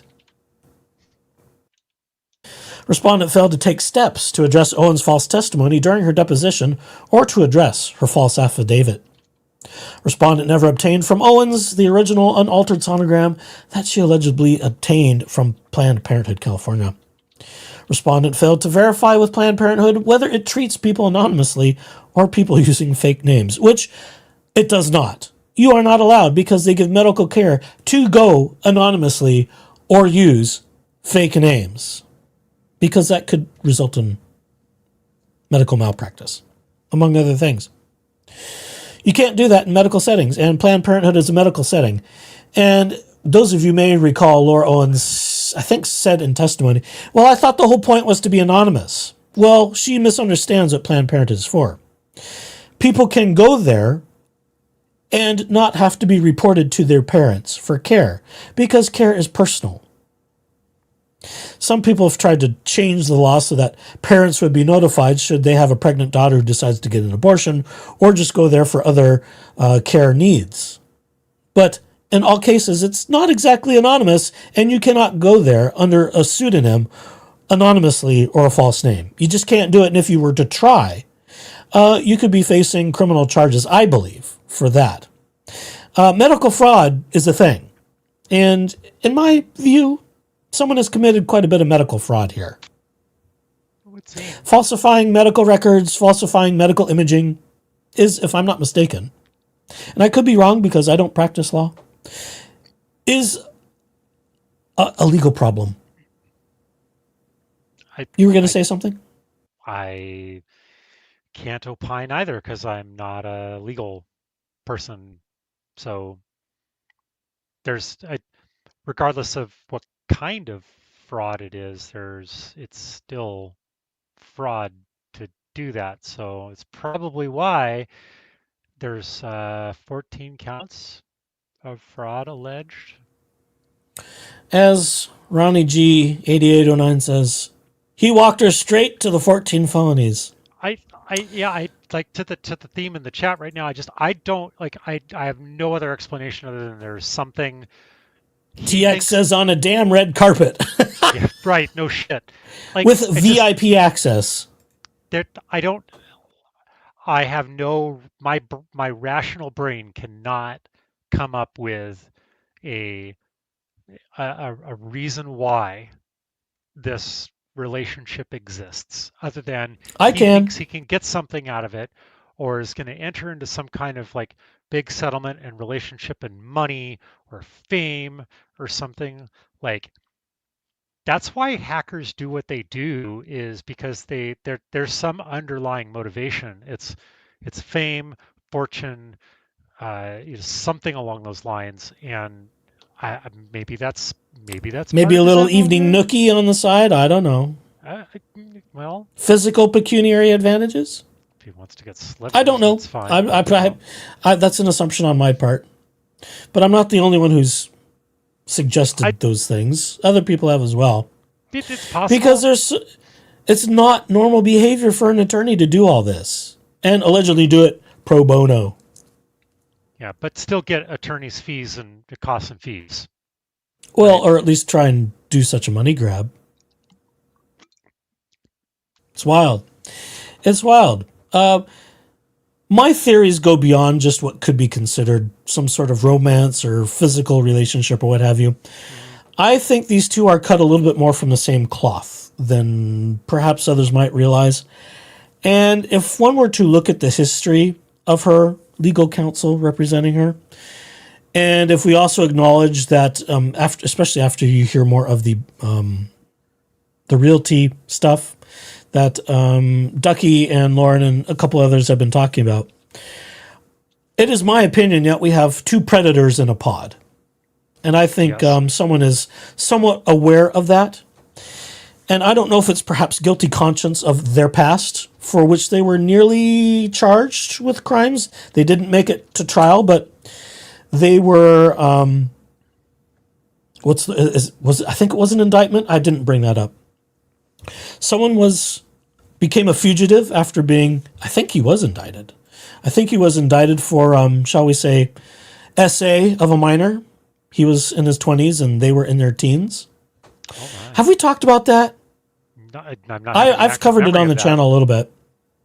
Okay, minor digression. Talk for a couple minutes while I bring this up. Talk for a couple minutes. Okay, who's drinking bourbon? I didn't like. Well, that should make it easier for you. That's the only talk I know is bourbon talk or wine talk. Well, have a minor digression. Let me bring up Victims of Laura Owens. Well, while you do let's just do an overview of someone's unconvicted criminal past, but untoward behaviors. I just look. I think that the reason to Ronnie your comment, Mama Owens is not. She's in on it, in my opinion, and that's why she hasn't tried to send him to the cleaners. There's this whole grift. There's this whole she's in on the jig, and that's why she hasn't gone it. She's part of it, but I don't think she plays with a full deck either. Frankly, it is my opinion none of them play with a full deck. No, in some capacity. I don't think she does either, but that's part of the flaw here, and in the same respect that why the information security hackers and threat actors, they think they have got it all buttoned down, but they don't, and they will make a mistake and you will get caught. And it's the same thing here. They're arrogant. They think that they can be untouched because they've got this attorney that has unlimited time to go and do all the things on their behalf. That's not going to pan out in the way that you think it's going to pan out. my dear. That is not how this is going to work. You will be caught. You will have this all unpeeled and torn apart. The DOJ asking those questions in that hearing and going double over her time was delightful. That's how it's going to play out. It's not going to end in the way you think it's going to, and you're not going to have control over the situation that you think that you're going to have or have had in the past. So fuck all the way off. So a little trip. There's your Jeep Daddy rant for this portion. A little trip down memory lane. A little trip down memory lane here. This is from victimsoflauraowens.com. If you look in the lawyers tab for Laura Owens, we get some history about this guy. We refer with great affection to Dingus the douche canoe. This is the kind of work people have done historically. The sexual conduct with a minor. On March 2097, a warrant for the arrest of David S. Gingras was issued in Maricopa County for the crime of sexual conduct with a minor, a Class 6 felony. The alleged crime, which occurred multiple times between 1995 and 96, began June 2 of 95. David allegedly fled to California soon after the warrant was issued. 2 years later, on June 29 of 99, David Gingras was arrested in San Francisco, California, was declared a fugitive and set to be extradited to Maricopa County, Arizona. That same day, he self-surrendered. On July 28, 99, David Gingras waived his rights to a preliminary hearing on the charges. A publicly available 36 police page report, which I could bring up, it exists, there it is, it's coming up as it loads because it's enormous. It's the whole thing. It's the whole thing about this case. But I'll go back. I don't want to digress and read that thing. Includes reports conducted by the Chandler Mesa Police Departments interviewing the victim. She gives I've read all this stuff, by the way. She gives disturbing, explicit details about her alleged sexual encounters with David Gingras between June 95 and 96, all occurring while she was 16, 17 years old and he was 22 and 23. Do I need to read any more? Do we get the picture here? I think you get it. There's even a polygraph, which I've also read. I've read it all. Yeah, I haven't, but it's like the TLDR. Yeah. The TLDR is, and in the opinion of some, I think I would include myself in this opinion. And of course, the result, maybe let me not truncate this too far. Let me get to the last part here, because this is what happened. Due to unforeseen circumstances regarding the prosecutor, a not guilty arraignment was held on Thursday, August 5, 99. To this day, he denies, he being David Gingras, any and all sexual involvement with the minor female. He never served jail time for the alleged crime because the trial never happened. He was never convicted. So, in other words, he was let off the hook. Isn't that interesting? Interesting in a sort of a like. In a disturbing way. Disturbing sort of way, yeah. Yeah. The phrase I want to use is predators of a feather flock together. Well. Allegedly. Oi. I mean, had that carried out, this story with Laura Owens would probably be ending differently. So I don't know. It's interesting how things collided, and they collide both in San Francisco and Arizona and these people, and it's just, it seems bizarre kismet, but here we are. I mean, the shit part about the whole thing is that if this happened 20 years ago, 30 years ago, maybe when Mommy Dearest was, pulling her schemes and whatever, she probably would have gotten away with it because that wasn't in a time in which we had things like the internet to air the dirty laundry and like make public records and stuff way more accessible. It took probably the things that we can get in the short amount of time that we can now would have taken months, and only from like for you had to be a member of the press and have credentials and that silly little thing in your hat or whatever in order to get it. And like now it's just like fucking I can go to a website and go get all this information, and like it's they could get away with it then, and they haven't learned their lessons to the benefit of the public and to the benefit of the victims, because they're just playing from the same old fucking playbook that they always have for years at this point. I feel zero remorse for everything they have coming towards them. They've earned every bit of it. Yep. And to put a finer point on this, as a survivor of gay sexual assault, it's been my experience that people of certain behaviors don't change their spots. The leopard doesn't change their spots. Nope.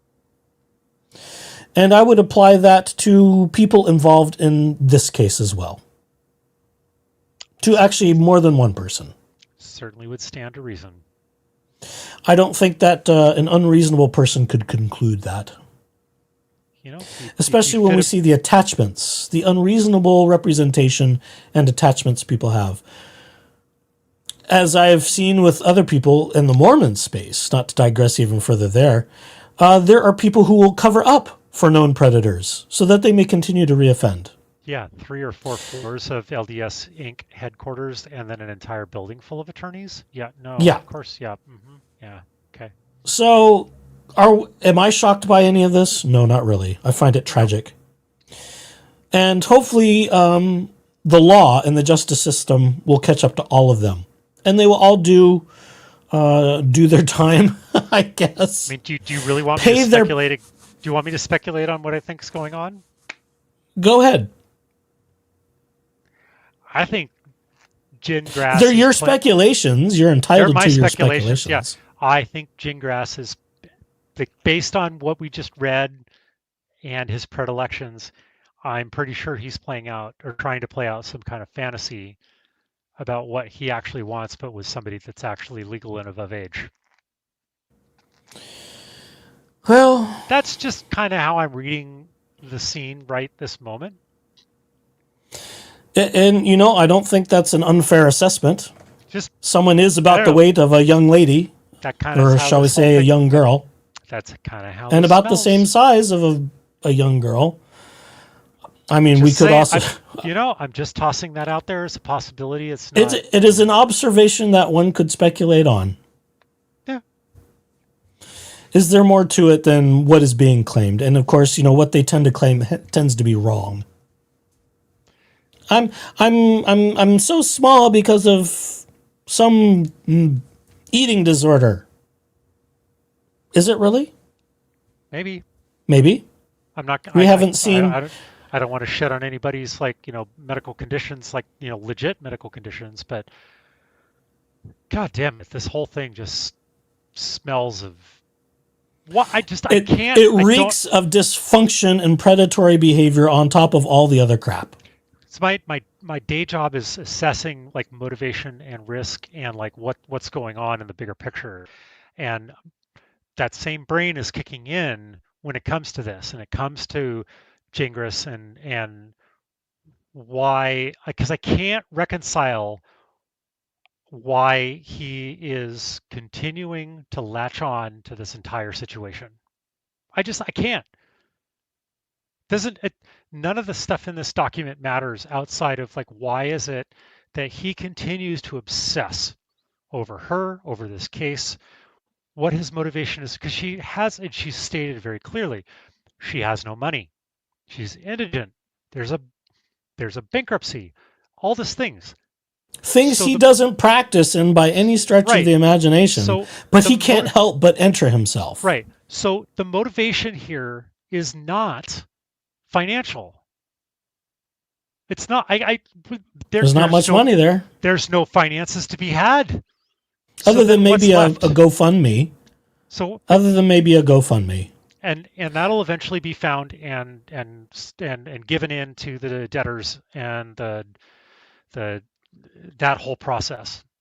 Again, you cannot hide that shit from the smart people and the investigators. Not indefinitely. Not with the federal government breathing down your neck and up your shorts. Right. So what's left? What is left from an intention perspective? Something far more personal would be my answer. I would suspect that is a correct speculation, because that's kind of where my head's going to.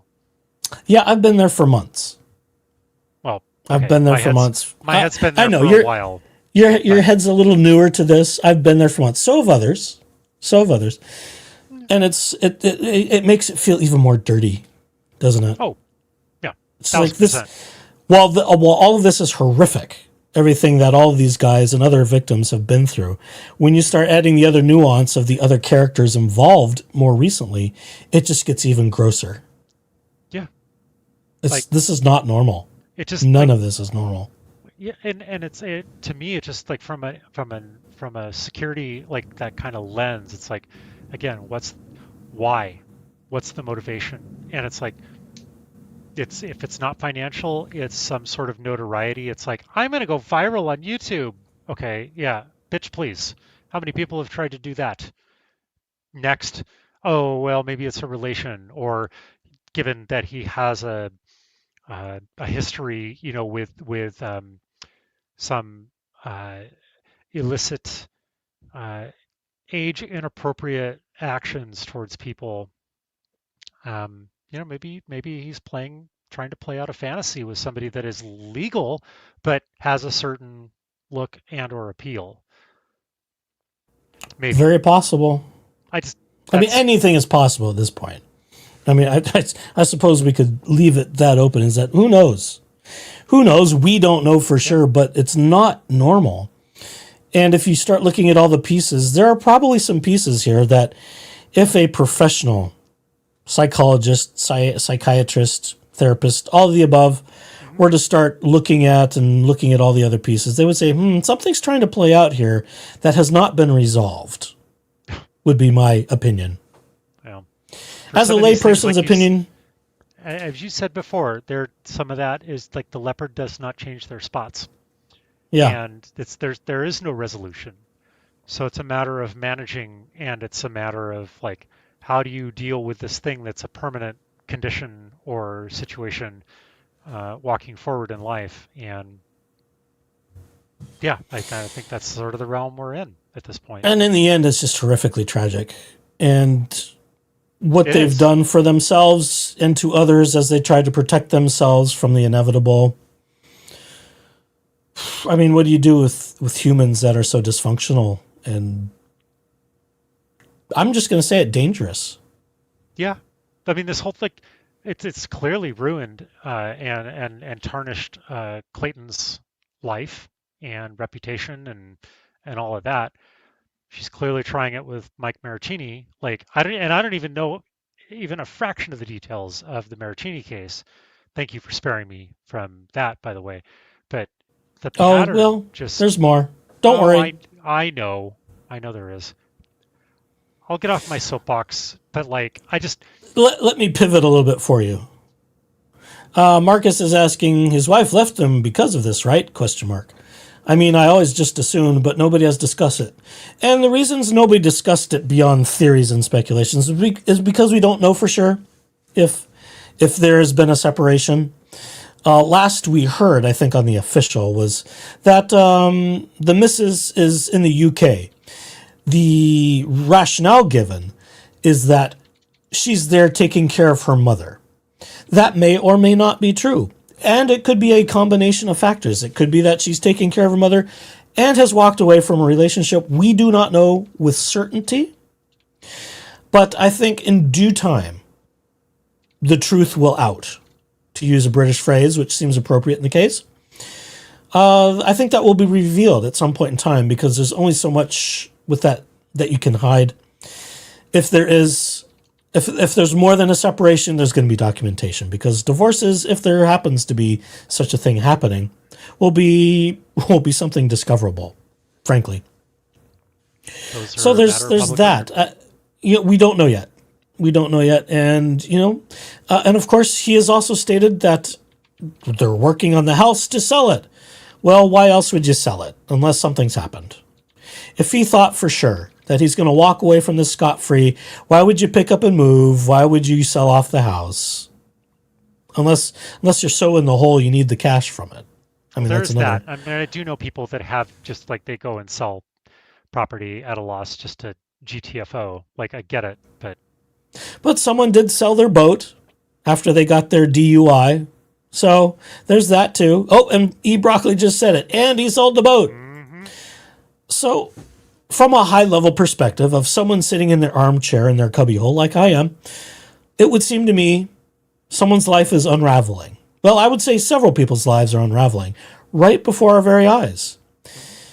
And we'll carry on in just a minute. I think a lot of it could have prevented if there was less of this trying to control a story that was based on fraud. And not just a story based on fraud, but a life, or perhaps even several lives, built upon lies and fraud. At least that's my perspective of the totality of this story arc that involves Laura Owens, of which we have various actors and people. Actors is the wrong word. It's just in the stage of my mind. No. Actors is probably pretty accurate there, honestly, because like it's okay. about. At least in my opinion, it is because like they are in this whole scene and trying to like put forth this stage or this character or something of one thing when like the reality and like that there's way too much sunlight on this, as there is on a lot of things, all of the fraud and like the dissonance between like one thing somebody says versus something that somebody else says or does or anything. It's like you can't get away from that in this day and age. You just simply can't. You can spin it all you want to. You can put it on fixed news. You can put it on AWN or whatever and America's News Network and like try and spin something the way that you want it. But the fact is that somebody shot a fucking dog in the backyard. And you can't get away from that raw fact. So someone likes to twist facts and law. They can't. They cannot change. That's not a thing. They're playing from an old playbook from before the internet was the way that this is. It's not. Oh, let's see. Hi, Snow. How are you doing? No, we're not done yet. We're 3/5 of the way through the dingus charges from the Arizona bar. So we're not quite done yet. We've just taken a little breather. The rest of this is like sort of in some part irrelevant because it's like we all understand like what's actually like all this is leading up to. It's like he's a dumbass. He lied. He's committed some kind of like ethical malfeasance towards his practice and towards the bar. Like there's your TLDR or bluff, if you will. But I've just spoiled everything for Echoes, so maybe he will never invite me. He's never going to invite me back on this fucking you channel wish. Again. Yeah, you wish. JD Kelly 64 asks, is Gingras preparing to flee? Just asking a question. Well, if by flee you mean disappear without anybody knowing, I don't know about that. But he has stated he's preparing the house to sell and leave the state. So take that for whatever you will. Where he's going after that, I don't think he's said, but I may have missed something. I don't know. He's intimated that he doesn't plan to practice law after leaving Arizona. So perhaps he, while trying to have a public front, he likes to have a certain face to public, particularly to people covering the case. I don't think those positions and those things he states in his public-facing comments are necessarily accurate. I think they're to kind of hide himself, to hide his client, to shield them both from what's actually going on, which we ultimately end up finding out anyhow, because so many people are paying attention to court documents and other records that there's really nowhere to hide the truth, even though he tries. He's spent part of today trying to remanufacture positions to save himself and his perpetual client from what seems to be a much more frightening reality of where their situations are headed. Well, frightening for them, at least. But they did it to themselves. 1,000%. And in that regard, I have very little empathy, if not zero empathy. Yep. You have dug your own hole. Now lay in it. Yep. No one took the shovels away, not even counsel.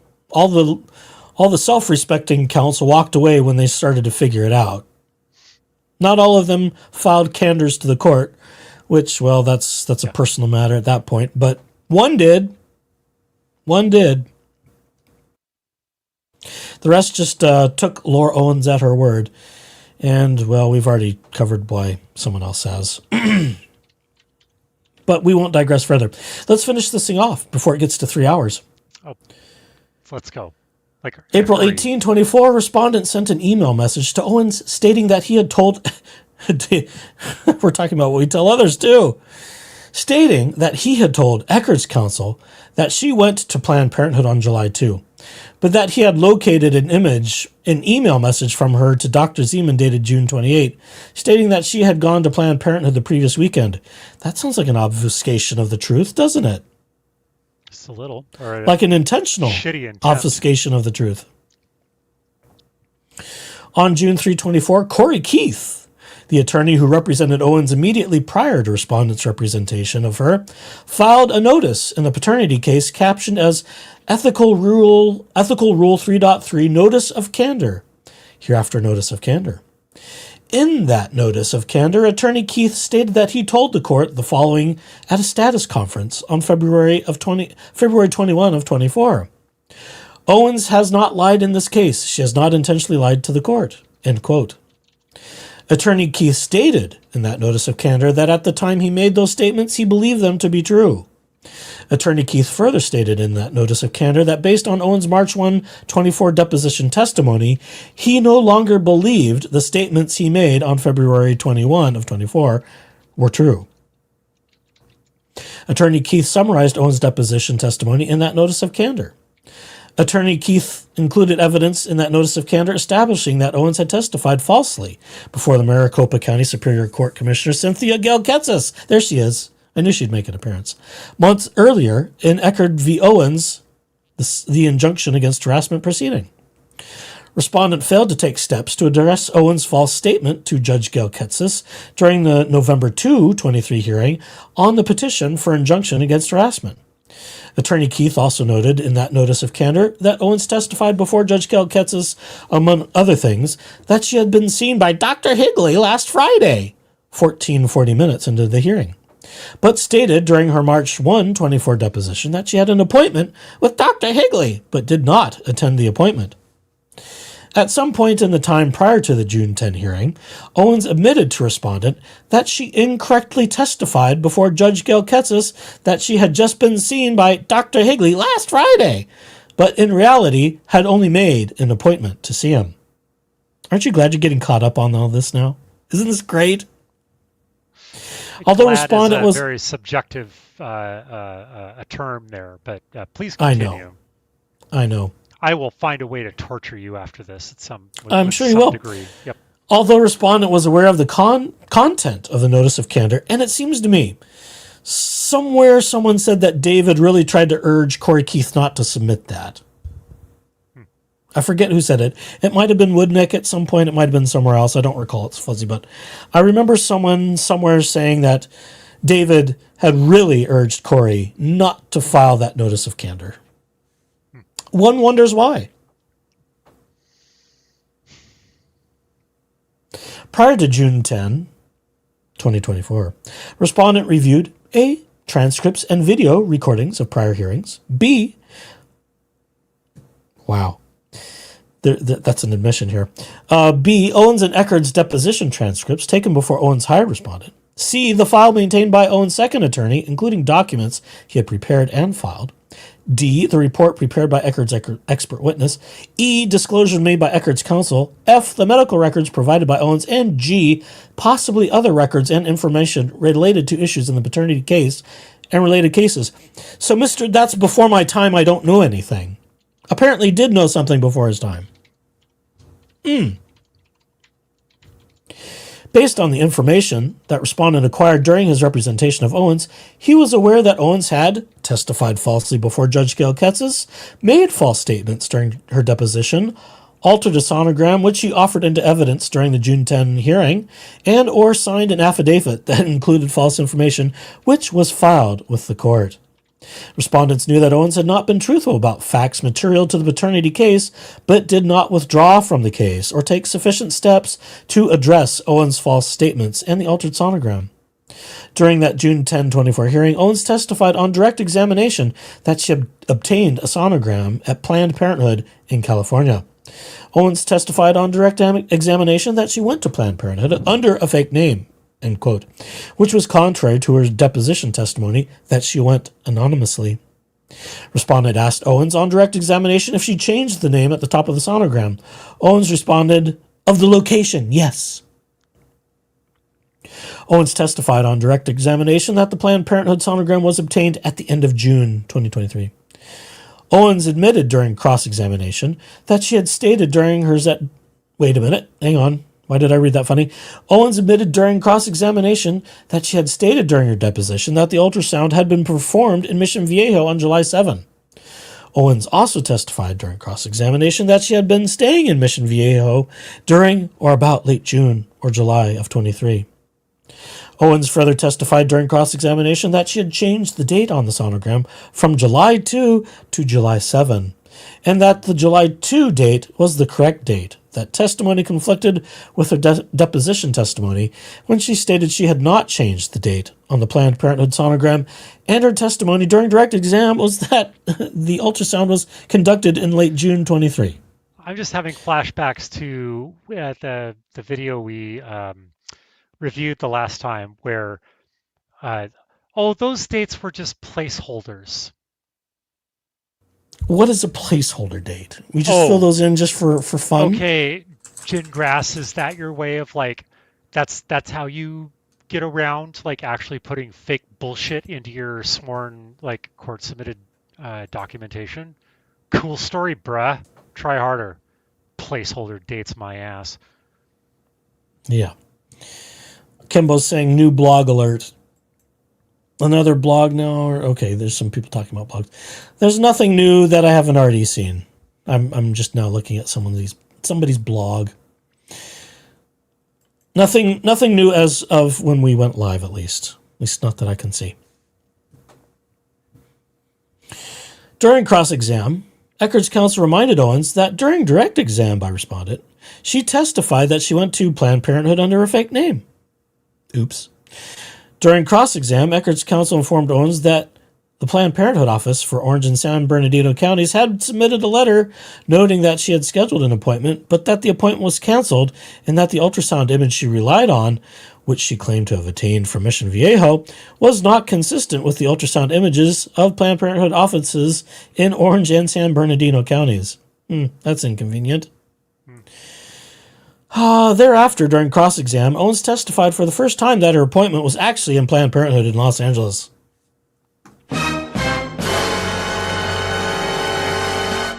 When asked during cross-examination when she went to Planned Parenthood in Los Angeles, Owens stated, "Exactly when I said I went, July 2. That testimony conflicted with her deposition testimony when she stated she had not changed the July 7/23 date on the PP sonogram, and her testimony during direct exam that the ultrasound was conducted at the end of June 23.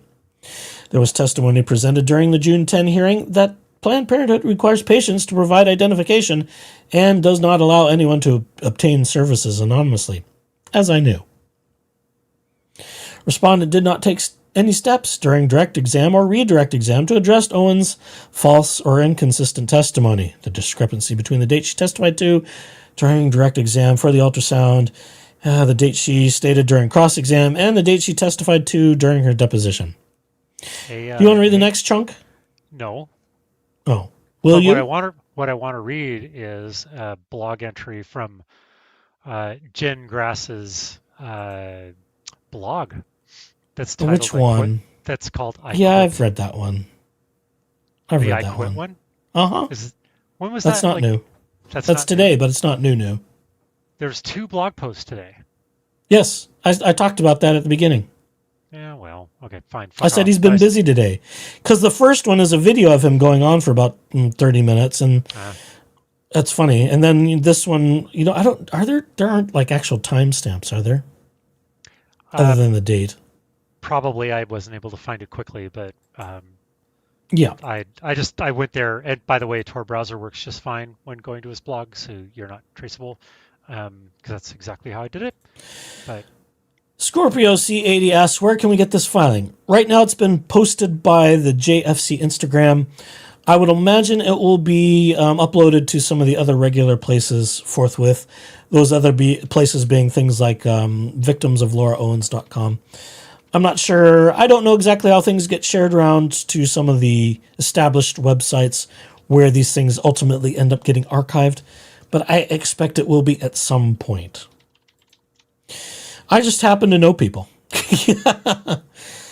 Okay, let's see. Violations related to respondents' pursuit of meritless claims. So this would be about appeals, I think. False information in an affidavit and presentation of Owens' false testimony, changing version of events. Based on the conduct set forth above, respondent violated ER 1.3 by failing to act with reasonable diligence in representing Owens. ER 3.1 by asserting or controverting issues when he did not have a good faith basis in law and fact for doing so. That was not frivolous. ER 3.3a and b by knowingly failing to take reasonable remedial measures when he knew that Owens intended to engage in, was engaging in, or had engaged in criminal or fraudulent conduct related to the paternity case. ER 3.4 by knowingly disobeying an obligation under rules of the court. ER 8.4c by engaging in conduct involving dishonesty, fraud, deceit, or misrepresentation. ER 8.4d by engaging in conduct prejudicial to the administration of justice. And Rule 54c, Arizona Rules of Superior Court, by knowingly violating any rule or order of the court. That sounds bad.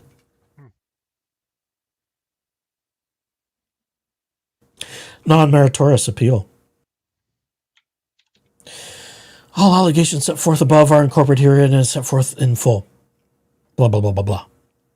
On September 5 of 24, respondent filed a notice of appeal regarding the order, RE application for attorney's fees and costs, Owens v. Eckerd.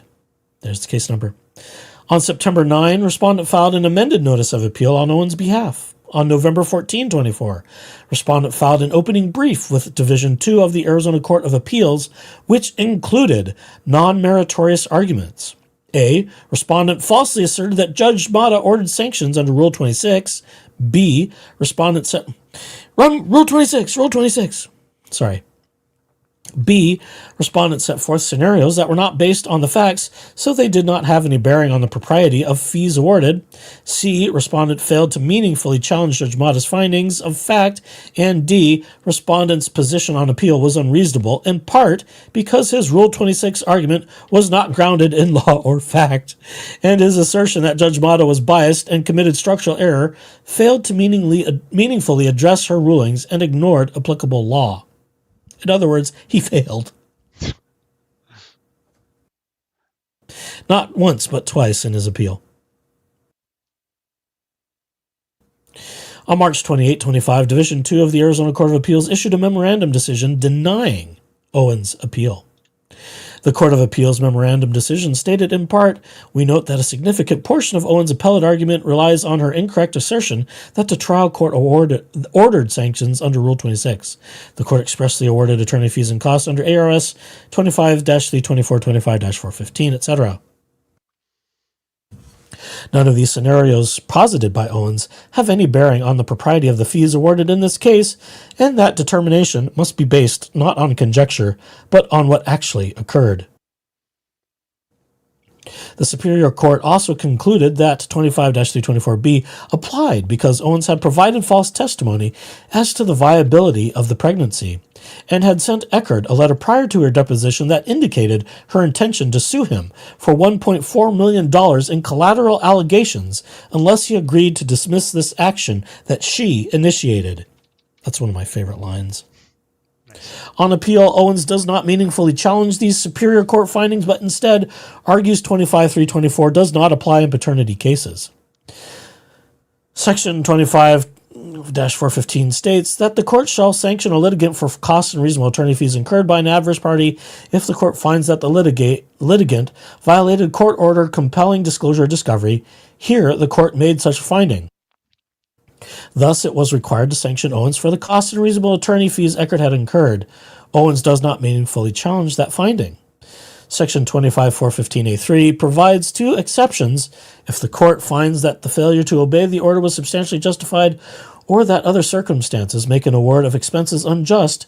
It is not required to impose sanctions. The trial court made no such findings here. Owens' position on appeal is unreasonable.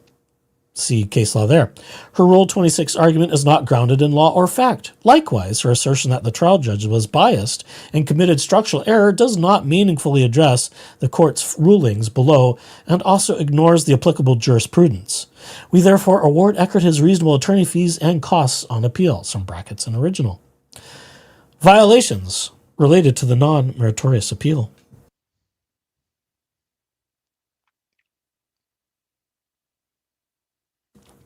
By engaging in the conduct set forth above, respondent violated ER 1.3 by failing to act with reasonable diligence in representing Owens, ER 3.1 by asserting and controverting issues on appeal when he did not have a good faith basis in law and fact for doing so that was not frivolous, and ER 8.4 by engaging in conduct prejudicial to the administration of justice. Dated this day, 25th of February 26. State Bar of Arizona, signed James D. Lee with Craig Henley, Senior Bar Counsel. Original filed with the disciplinary clerk of the Office of the Presiding Disciplinary Judge of the Supreme Court of Arizona this 25th day of February of 26. By Melissa Duarte. And the further are exhibits. Exhibit A. This is stuff by Gingras and other things. Some of the exhibits we noted earlier, here they are. Guess what? This is, I think, posted on a blog. Guess what Laura's weight was on November 14th? It's right there in the records, which Clayton's lawyer has, so you can read the number for yourself. Record sealed pursuant to court order. Oh. Exhibit B. This looks like is this a Twitter post? Oh, that's a Twitter. David S. Gingras. The notice of appeal must be filed within 30 days of the judgment. Annoyingly, and this, let me back up. And I quote from David Gingras. The notice of appeal must be filed within 30 days of the judgment. Annoyingly, but not surprisingly, Mata screwed up the form of final judgment. It doesn't contain stuff required by the rules. Shocker. Period. We could ask her to fix this, but that would be a waste of time. End quote. Exhibit C, also from Gingras social media. And I quote, no, the judge committing a crime was completely unnecessary. And there's a link to Cornell Law. Me explaining how this made Laura feel was entirely necessary, legal, and ethical. I hope no judge ever violates your rights and treats you this way. But if they did, how would you feel? End quote. Exhibit D. From the Gingras Law Office blog. Public warning, Judge Julie A. Mata. Warning, do you have a family law case in Maricopa County Superior Court? Is your case currently assigned to Judge Julianne Mata? If so, please read this extremely important message. If your family, and I'm quoting, by the way, I forgot to say that again, damn it. I'm quoting from the exhibit of Gingras Law blog. If your family law case is currently assigned to Judge Mata, you should immediately ask for your case to be reassigned to a new judge. With only limited restrictions, the ARFLP allow you to have a new judge assigned with virtually no questions asked, but you can lose this valuable right if you wait too long. So please do yourself a favor. If your case is assigned to Judge Mata, you should consider immediately asking for a new judge. Here's why. I love his here's whys. Yeah. Judge Julie Mata has recently been... That's so clickbaity. Here's why. Click here. Yeah. Here's why. Judge Julie Mata has recently been accused by him of using internet research to decide cases assigned to her. This is absolutely illegal and unethical, and it can lead to heartbreaking results for your family and loved ones. In fact, in one recent complaint posted on therobingroom.com, God, I think Rachel Juarez talked about the smears on the bathroom stalls, that is the robing room. The author claims Judge Mata took his children away based on bogus information the judge found in a Google search. This is absolutely heartbreaking, and it's illegal. Folks, it is blatantly unlawful for a judge to decide a case based on something they found on an internet search. This is a clear violation of blah, blah, blah, blah, blah, blah. And it goes on. I'm not going to read it all. Exhibit E. I think this is quoting from one of the cases. It looks like some document. On July 2, 23, while traveling in Southern, I made an appointment with Planned Parenthood. Okay, so this comes from the Owens v. Eckert case. I Planned Parenthood for the purpose of obtaining pills to medically terminate the pregnancy. My mother drove me to Planned Parenthood location on July 2, but she did not come into the facility with me. This is probably the deposition. I stand corrected. Well, it's the same case. I think this might be from the deposition. I took a photo of the sonogram screen with my phone, but I did not want Clayton to know where I'd gone for the appointment. To conceal that information, I modified the image to change the facility name from Planned Parenthood at SMIL, and I also changed the date from July 2 to July 7. A copy of the modified, and the rest is sealed pursuant to court order. Other than changing the top part of the image to alter the facility name and date, I did not change any other part of the image. Boldface type and italics added. And that's the end of the document. Oh my God. Look, we did it under 3. Aren't you proud? 224, not bad at all. Not bad for 51 pages. And in the meantime, I'm sitting there like playing with, I'm feeding ChatGPT like links to Gingras's blog. It's pronounced gin like you drink and grass like you mow. Mm-hmm. Yeah. Saying like, hey, can you just like summarize this whole thing for me? And the response that I got actually is pretty good. Oh, so really? I just dropped the link, and it's like, yes. And I've started looking at the blog index you sent. I can absolutely summarize the entire blog, but there are 5 pages of posts spanning from 24 to 26. So the cleanest way to do it and keep accuracy high is to summarize it in layers. Oh my God. How do you summarize things in layers? That sounds complicated. That's what these water-consuming, environment-destroying GPU AI agents are for. Wow. Yeah.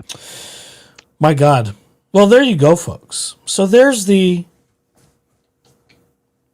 accusation, the charges by the Arizona bar. I was trying to look for the right words, and I'm struggling. Because I don't practice law. But it doesn't sound good for him. It doesn't sound good for him at all. So the predictions that if he doesn't get disciplined in some fashion, which I think he will, that's my opinion, he could end up seeing disbarment. I'm not quite sure what the threshold for disbarment is, because I don't practice law. Has he crossed it? I'm not sure, but it's a possibility, as is severe discipline of some fashion. Because, as some people have opined in chat, he rather skillfully did not defend her, but led her into 14 felony counts for fraud, perjury, forgery, tampering with evidence, assuming the identity of another, and some other things I'm leaving out, just for brevity. That's probably not a legal career one wants to gloat about. I mean, would be my assumption. Certainly wouldn't be one that I would want to be out there bragging about on the internet for sure. But I'm also not a complete dipshit dumbass like him, so. Oh, wrong one. South Florida thrifter, I can say that. I know I can. Says he's consciously going out in a ball of flames. He's not stupid. Well, I don't know if one wants to trash their career in this way. I think that's stupid. Seems that way. But maybe he can't stand it anymore because perhaps he realizes, where's that one? Where is it? Where is it? I can't find it. David's brain is smoother than a porn star's butthole. Nope, it's not that one. Oh, see, I can't remember where they all are. Oh, the one where he says, I'm not the best lawyer. This will get awkward. Nope, not that one either. Well, while you're looking for that, I prompted the GPTs on all these posts. I made David Gingras my bitch. Oh, have I pulled it off? Maybe I pulled it off. Okay, silently look for this one for a minute while I read this. On all these posts, what is the summary of his public and arguably inappropriate critiques of Judge Mata? And one of them is, it gives me a heading of why the critiques are viewed as risky. The issue isn't merely that Gingras disagreed with rulings. Attorney ethics rules, including Arizona's, generally restrict lawyers from making public statements that recklessly question a judge's integrity, undermine public confidence in the judiciary, and relate to pending litigation. So because his blog posts discuss specific rulings and named a judge, critics argue they may come across they may cross those lines. So like the summary and like the TLDR, substance of his critiques, Judge Mata's rulings allegedly violate procedure, the legal reasoning is flawed, the court exceeded his authority, factual findings are wrong or incomplete, but controversy around these critiques, they were made publicly. They named the judge directly. They were posted during ongoing legal disputes, and the tone was sometimes sarcastic or confrontational. Snow Wonder says, sorry, Echoes, I really didn't pay attention to the last 3/5 of this stream. Too busy talking in the chat. Well, I'm not sure I was paying much attention to this because, we've seen a lot of this coming. People have been calling him out on all this behavior for years now. So really the summary is, I think the bar's got something to hang its hat on now. We'll see what happens and to what extent that may be if they, in fact, decide to proceed or pursue charges against him on a disciplinary capacity. And we'll see what the results of those are at some point because it will become public. Regardless of his protestations and declarations that Jim Lee is full of it, here we have a 51-page document that suggests otherwise. Yeah. And I think Echoes, I need you to send me a link to that PDF so that I can also feed that to the GPTs. It's on my hard drive. It's not on a website currently. Then you know how to send me documents. Oh, fine. So keep talking. Do it I can't. already. And all right. What I'll do for the benefit of our lovely chat and replay crew, I will feed this into the GPTs. Ooh. And alongside what I've already prompted it, and see what it asserts from the contents of the doc and his blog posts, and get its opinion about that. As much as I'm not an AI believer, true believer, I should say, there are some things it's really fucking good at. And one of these is taking input and summarizing the language around that and getting it into a TLDR. Personally, I kind of need that because I got a little spiciness going on up here, between the ears. That level 3 neurospicy. Yeah, and so I really do appreciate its ability to help me understand really thick nonsense like this. Ooh, when chat's talking about Omar, I like to pay attention. Oh, what's going on? Let's see. Kimbo says to IB, Omar said yes. Couple that with the second DUI. Yeah, I think there's stuff here. I think there's stuff. No thanks, MK says, I think he practiced in Florida too. Not David. David was, I think, pro hoc viced into a case or two or whatever. Down in Florida, I read a little bit about that case. I didn't find it very interesting to talk about. Lauren might have talked about that too because it's sort of in her neck of the woods. But David does not have a law license anywhere but California and San Francisco. Or, excuse me, California and Arizona. I must be running out of energy. I just say California and San Francisco. What's the matter with me? Well, I mean, depending on who you ask, San Francisco can be sort of like this independent island. Omar says, oh, this sounds like something I want to go to bed for. Oh, really? Oh, okay, Marcus is leaving. Good night, Marcus. Good night, Marcus. Thank you for joining us. Can't find the document on Instagram anymore. Yeah, this is the danger of Instagram. You've got to snag them, or as I tend to do, I think I've got a pattern now. When I'm pretty sure there's going to be something, I wait till I can make sure I've got a computer to download it, because I don't like downloading stuff on my phone. Oh, your phone. I just don't. Download things just fine. It just gets clumsy for me. Then you just get it onto the. Calm down. Never mind. Never mind. Fine. You'll be fine. Let's see. South Florida Thrifter says, y'all, I put a pack of seaweed in my ramen cup and almost ate a desiccant. Speaking of stupid. Well, when we're distracted, things happen. Yes, it does. Yeah, tend to occur. Hey, Rob is in the chat. Hi, Rob. How you doing? He says the Rob. DUI trial is March 16th. DUI trial is March 16th. Well, hopefully we'll get some interesting information about the next, what's it going to be? The next continuance to be issued there. I think we're deliberately kicking the can down the street with the DUI. You think? And I think we know why. Dog. But at some point, the people can object. They can object, they can push it forward if they really want to. But I know they're super busy, and he's probably not the biggest fish to fry in their pan. Oh, yikes. All right, so let's see. Are you working on something, or can Yes. I end this thing? I'm working on something. Okay, so I've got to do a little tap dance, huh?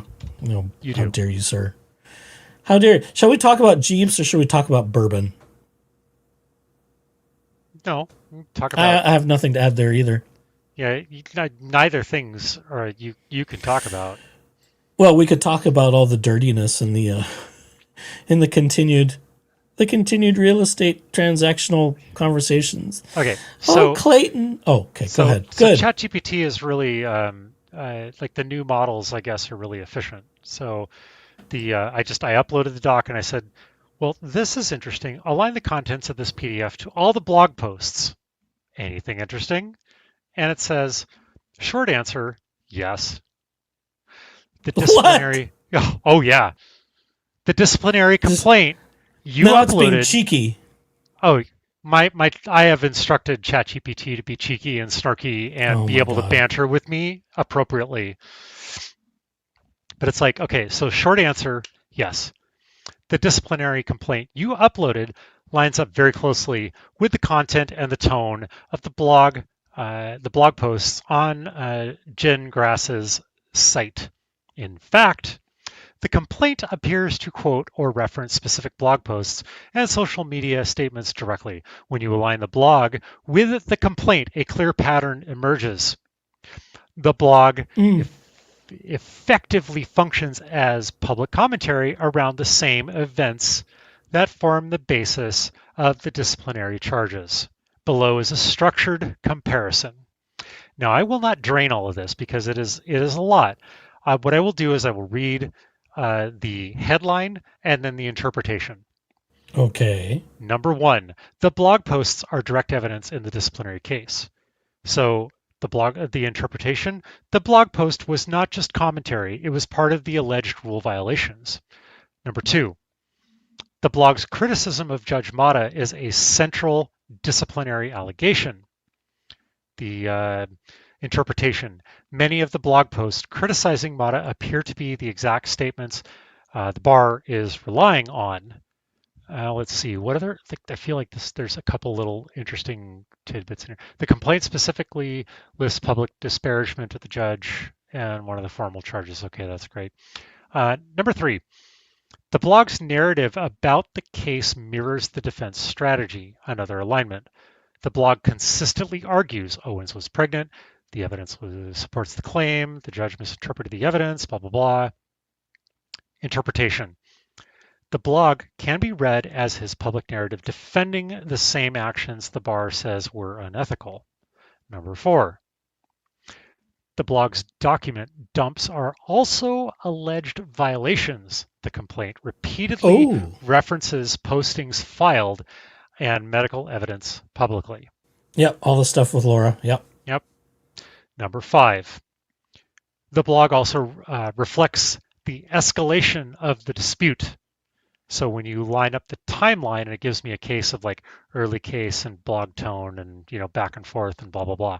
Now, granted, this is the stuff that hasn't been removed or deleted from the blog. I fed it the public blog and not any sort of archival material. So if he deleted something, ChatGPT is unaware of that when I go ahead and post that. So the interpretation basically is here.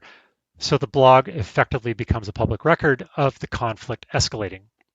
Number 6, one particularly interesting alignment. The complaint includes the exact screenshot of the blog post, public warning, Judge Julie Mata. We covered that, right? That was towards the end. So the post tells readers to request reassignment if their case is assigned to her and accuses the judge of using Google searches to decide cases. That post is directly cited as evidence of unprofessional conduct, statements made with reckless disregard to the truth. So the bar is essentially saying the blog itself demonstrates the misconduct.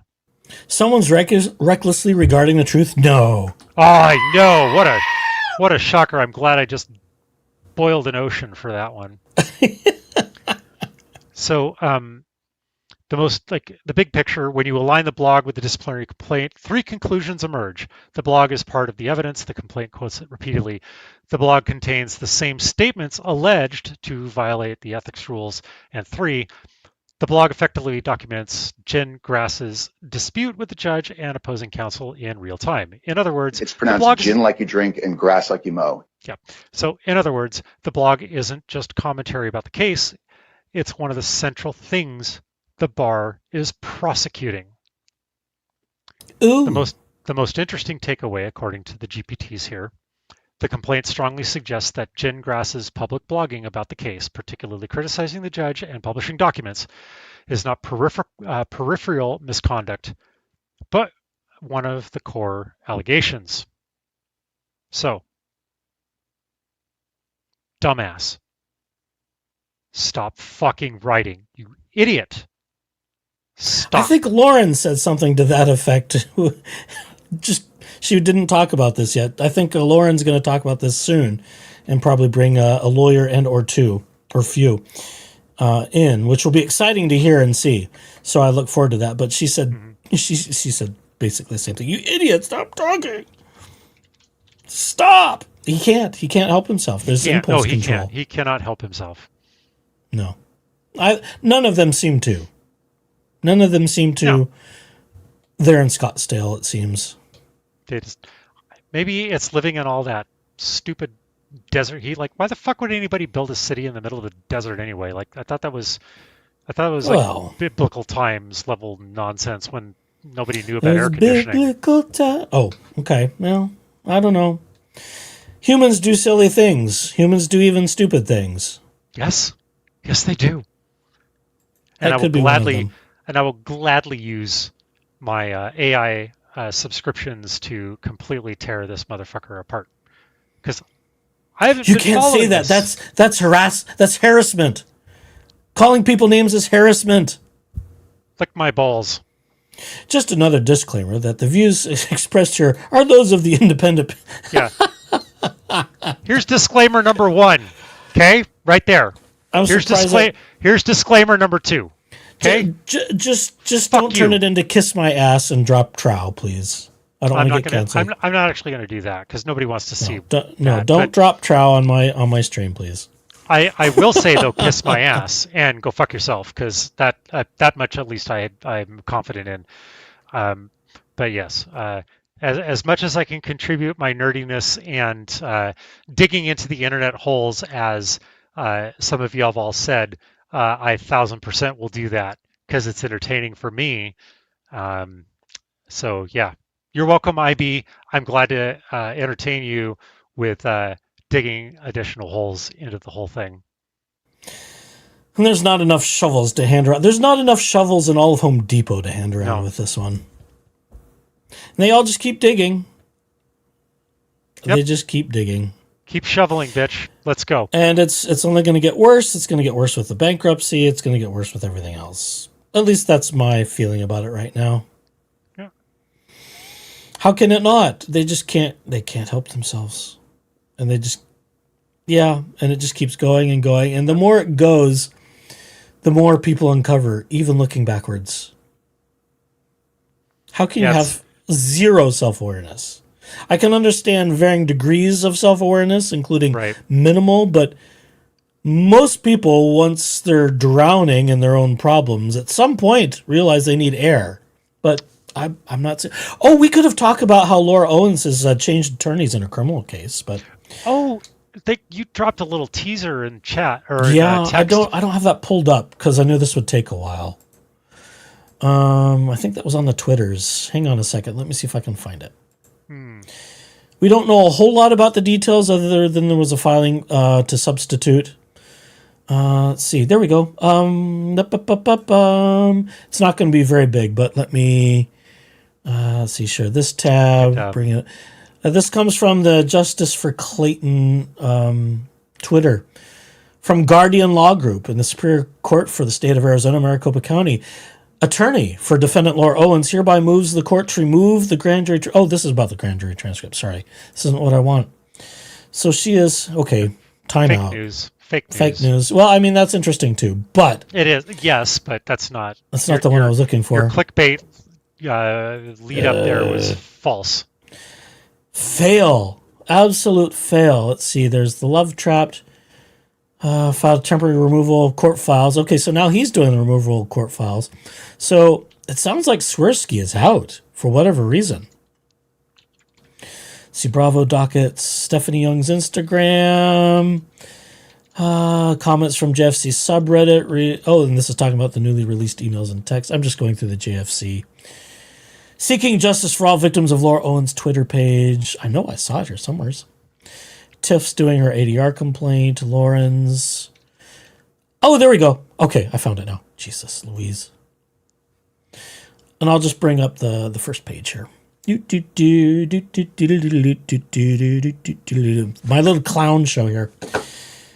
So this is the hashtag at Clayton's Justice on Twitter. Court documents for the state of Arizona v. Laura Michelle Owens. Notice of stipulated substitution of defense counsel docketed 3/4/26 to indicate new counsel, attorney Christian Loiters of Guardian Law, will substitute as counsel of record for defendant Laura Owens.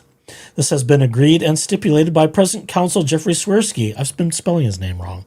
Sorry, Jeff Swirsky. I didn't mean it. I just do it phonetically because I don't have it in front of my face. And Christian Loiters. Okay, and here's the document. And I can't make it bigger because it's if it works. An image from Twitter. I don't know why it doesn't work. Pursuant to Rule 63 ARCP, it's hereby stipulated by and between present counsel Jeffrey Swirsky and Christian Loiters of Guardian Law that Christian Loiters of Guardian Law Group shall be substituted as counsel of record for defendant Laura Michelle Owens in all further proceedings in this court. Undersigned counsel is aware. What? She's burned through another one. She's burned through another one, is my opinion, too.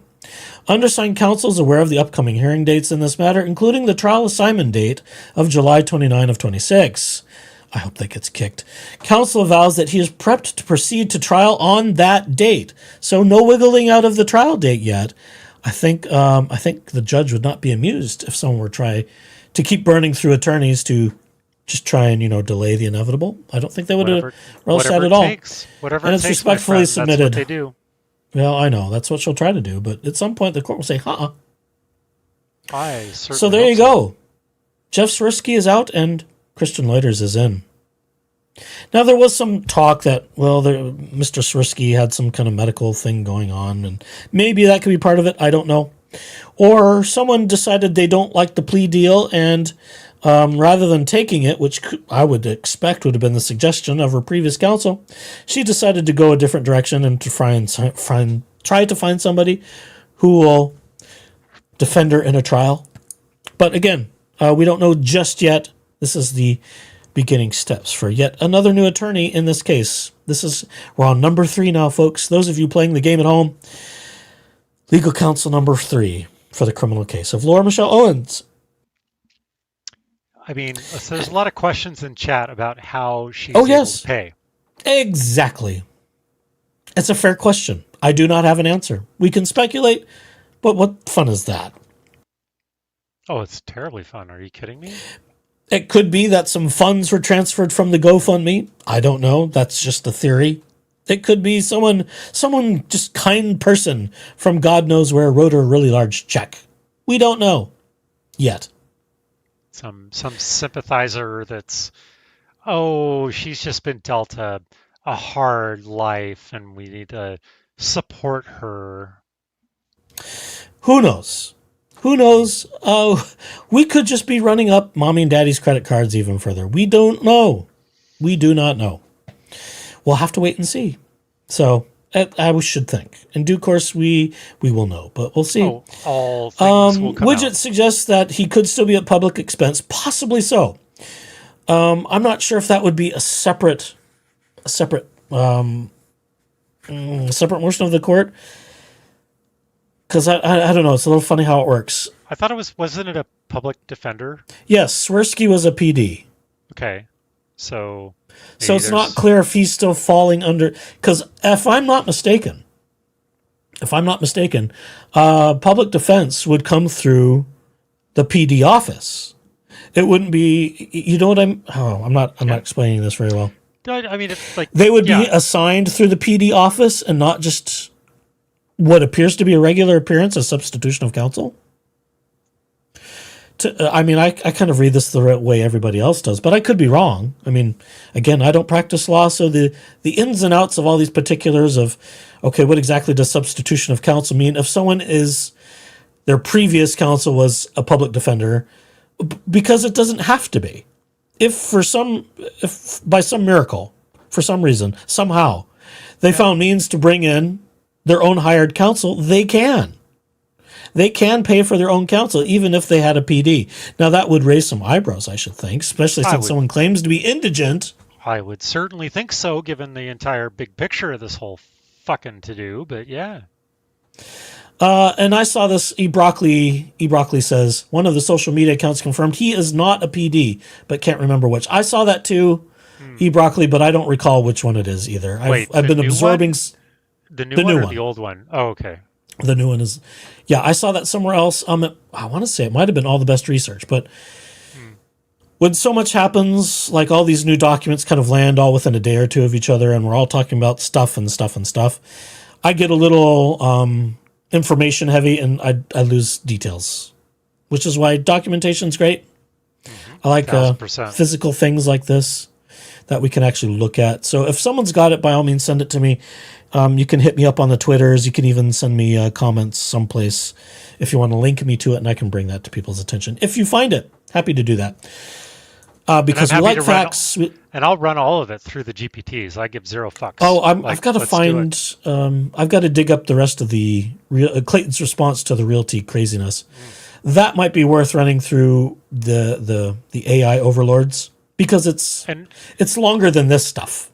Yeah, and folks... Lauren's got a part 3, I think. Yeah, and folks in the audience, like, I know that Echoes has run some stuff through that, but I think he's got the Ginger free Bites version.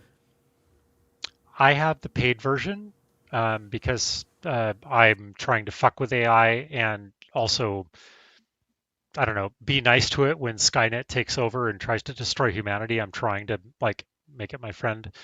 But jokes aside, I do have the paid version. It does a lot of analytics and deeper thinking. So I'm happy to run it through and see what sort of nonsense we can extrapolate from all the things. Yeah. Oh, let's see. Thank you, Amy. Hit that like button. Hit the subscribe. Yes. Do it. Hit all the buttons. Hit the bell. Do all the things. Ajad is here. Good to see you, Ajad.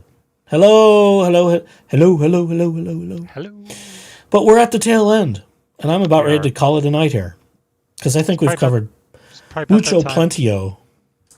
Yeah. So, and then, the torch is just going to be reading more of Clayton's response to what we read last time. Yeah, I think we're good for that for tonight. But yeah, definitely hit all the YouTube things. So like and subscribe to Echoes. Thank you so much to everybody for getting him over the 1,000 mark. In good YouTube fashion, it flickers. 1,000 plus, 1,000. It's just yo-yoing right now, as it tends to do at every point of the goldstone. Goldstone, what is that? Goalposts. Yeah, but also do take an opportunity to head over to see some of my off-roading adventures. I don't think I've posted the video where I've tortured Echoes on a trail at some point. That might. I definitely need. Is there an expose coming out? I definitely need to get some more content up on my channel. But where's my injunction against YouTube harassment? I know I have that ready to go here somewhere. All right. Where I'm is gonna it? just let me go over to the chat GPTs and deny. That's it. Bullshit. That's it. E-broccoli. Goalpost milestone. Goldstone. Yes. See, that's the way my brain works sometimes. Goldstone. Yeah, that sounds like something. See? That sounds like something. Perfect. No, it's like E-broccoli gets me. Isn't that something that you get in your kidney? And then no, that's really a gallstone, not a gallstone. A gallstone. Okay, all right. Different vowels. I don't know your life. SFTA wonders, how are we on watch hours? Are we within reach? In terms of 1K or something else? You would have to be more specific. I've got all kinds of watch hours. It's just kind of wild. It's pretty substantive. Let's see. I don't know. Where the hell is it? It's probably in my studio somewhere. Let's see. Current subscribers, according to my analytics, despite what it says other places, is 1,012. Plus 63 in the last 28 days. All right. Oh, where's watch hours? Where do I find that nonsense? Content, maybe in analytics. Let's see, overview, content audience. Let's see, 14.3K views. Watch time hours, 7.4K, 3.0K more than usual. Plus 63 subscribers, about the same as usual. No revenue because we're not monetized currently. But that's that.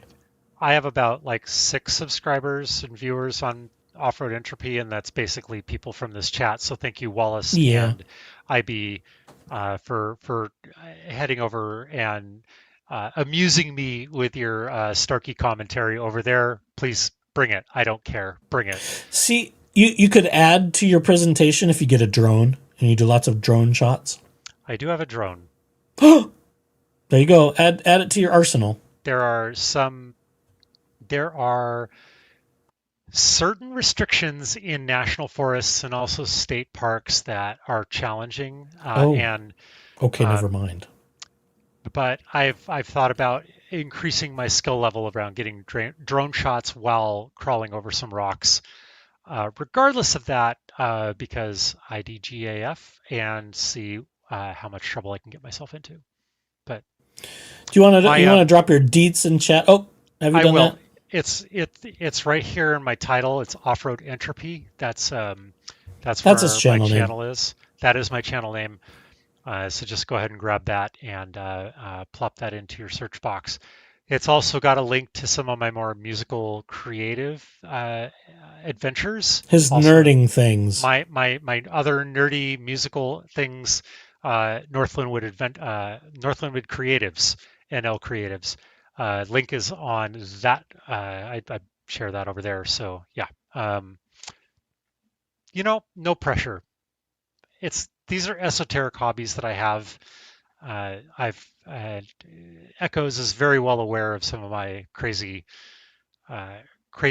antics and things that I do. So yeah, there it is. But I appreciate everybody who has gone over and done the needful, but definitely support Echoes in his adventures. He's the only non-off-roading channel that I link to and subscribe to, because most of the content on Off-Road Entropy is off-roading. As one might expect. Yes. PCB Amy asks if I could redirect the stream to MG Law. No, I don't know how to do that yet. He's not. I don't know how to do that yet. I don't think you've got enough subscribers. I'm not sure I've got quite enough yet. I'm not sure. I don't see it anywhere obvious in the studio or anywhere else, but I'll do some research so that should I reach the threshold or should I be at it already? I'll figure out how. I don't think you can do it in StreamYard. I'm pretty sure you can't, but I don't see it anywhere in my channel stuff either. So at some point when I learn how those things work and what's required for them to work, we'll get it figured out. And then I can annoy people and send you on raids at the end of one of these things. Go raid MG, or if Lauren's doing, or whomever, or Omar, or fill in the blank. Whomever might be the target of sending a volley of chat over to them, which I'm yearning to do. Okay, so all right. Final sum up. That was very interesting. I think troubles for David Gingras have yet to begin, but they are certainly mounting for Laura Owens and perhaps others. And like I said sort of last time, it hadn't quite occurred to me in fullness that someone other than Mommy Dearest could be the accomplice in these schemes. But I could see avenues where he could be such. Again, we don't know for sure. The investigator's report didn't name the accomplice, so I don't know. But with his wantonly disregarding rules and procedures and disclosure of what he knew, I could see that as a problem.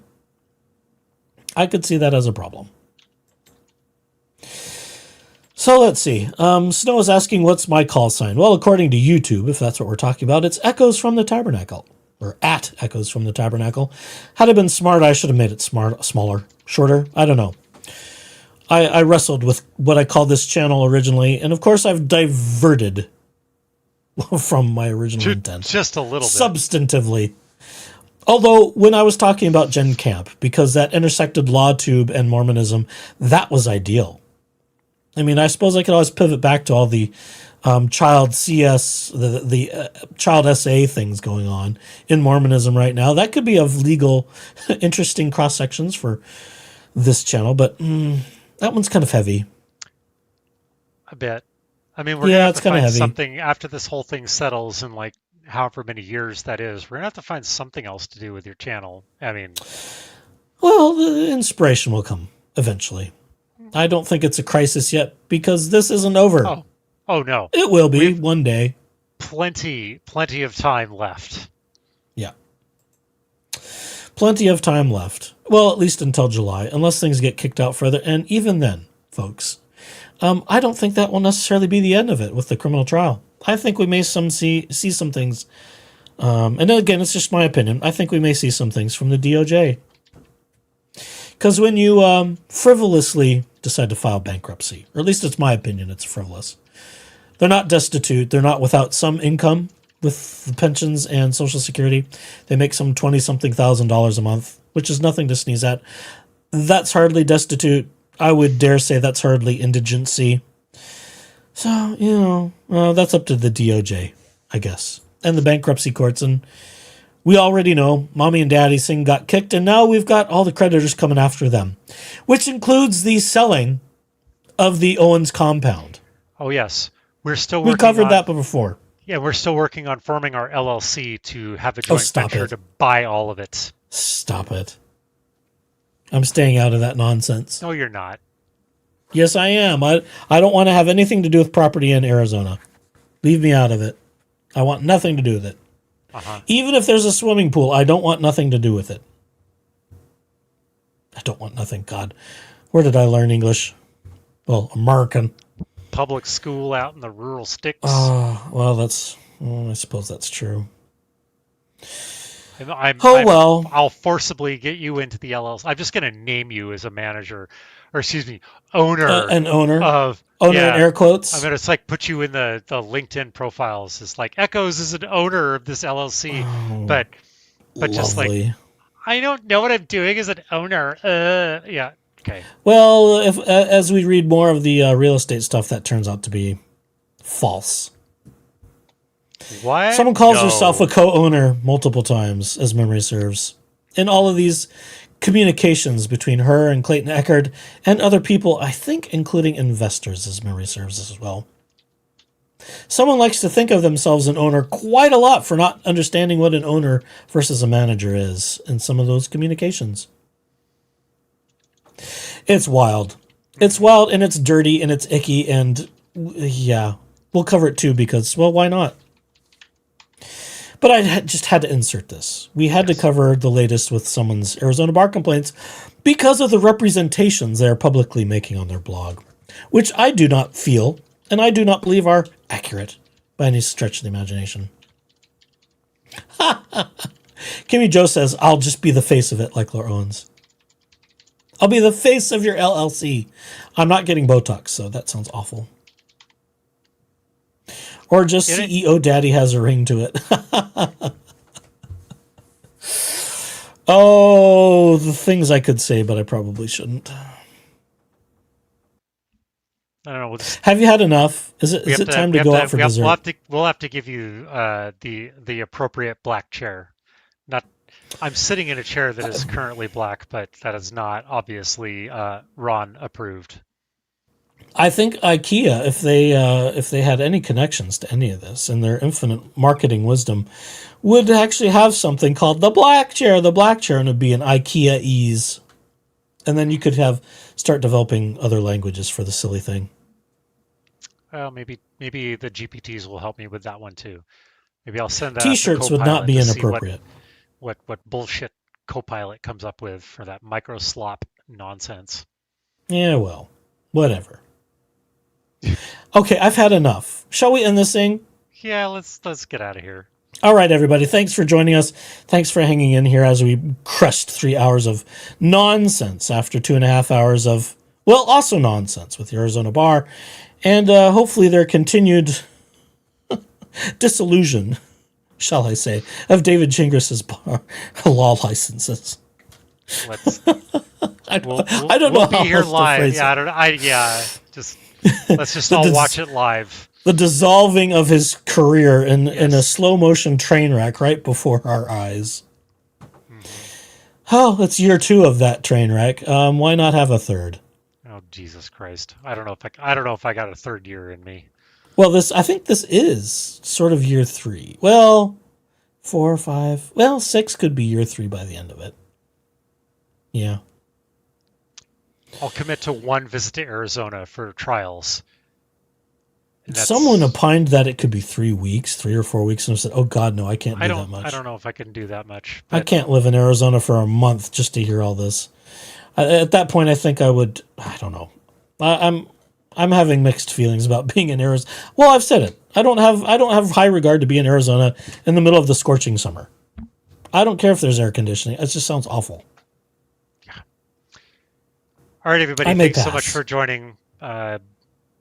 Do the like, subscribe, all the things. Thank you so much for tuning in, IB and South Florida, all of you, PCP, Amy, all our good friends, all of our friends, and creators, our fellow creators who come and go, and lurk in the background in some cases. Correct.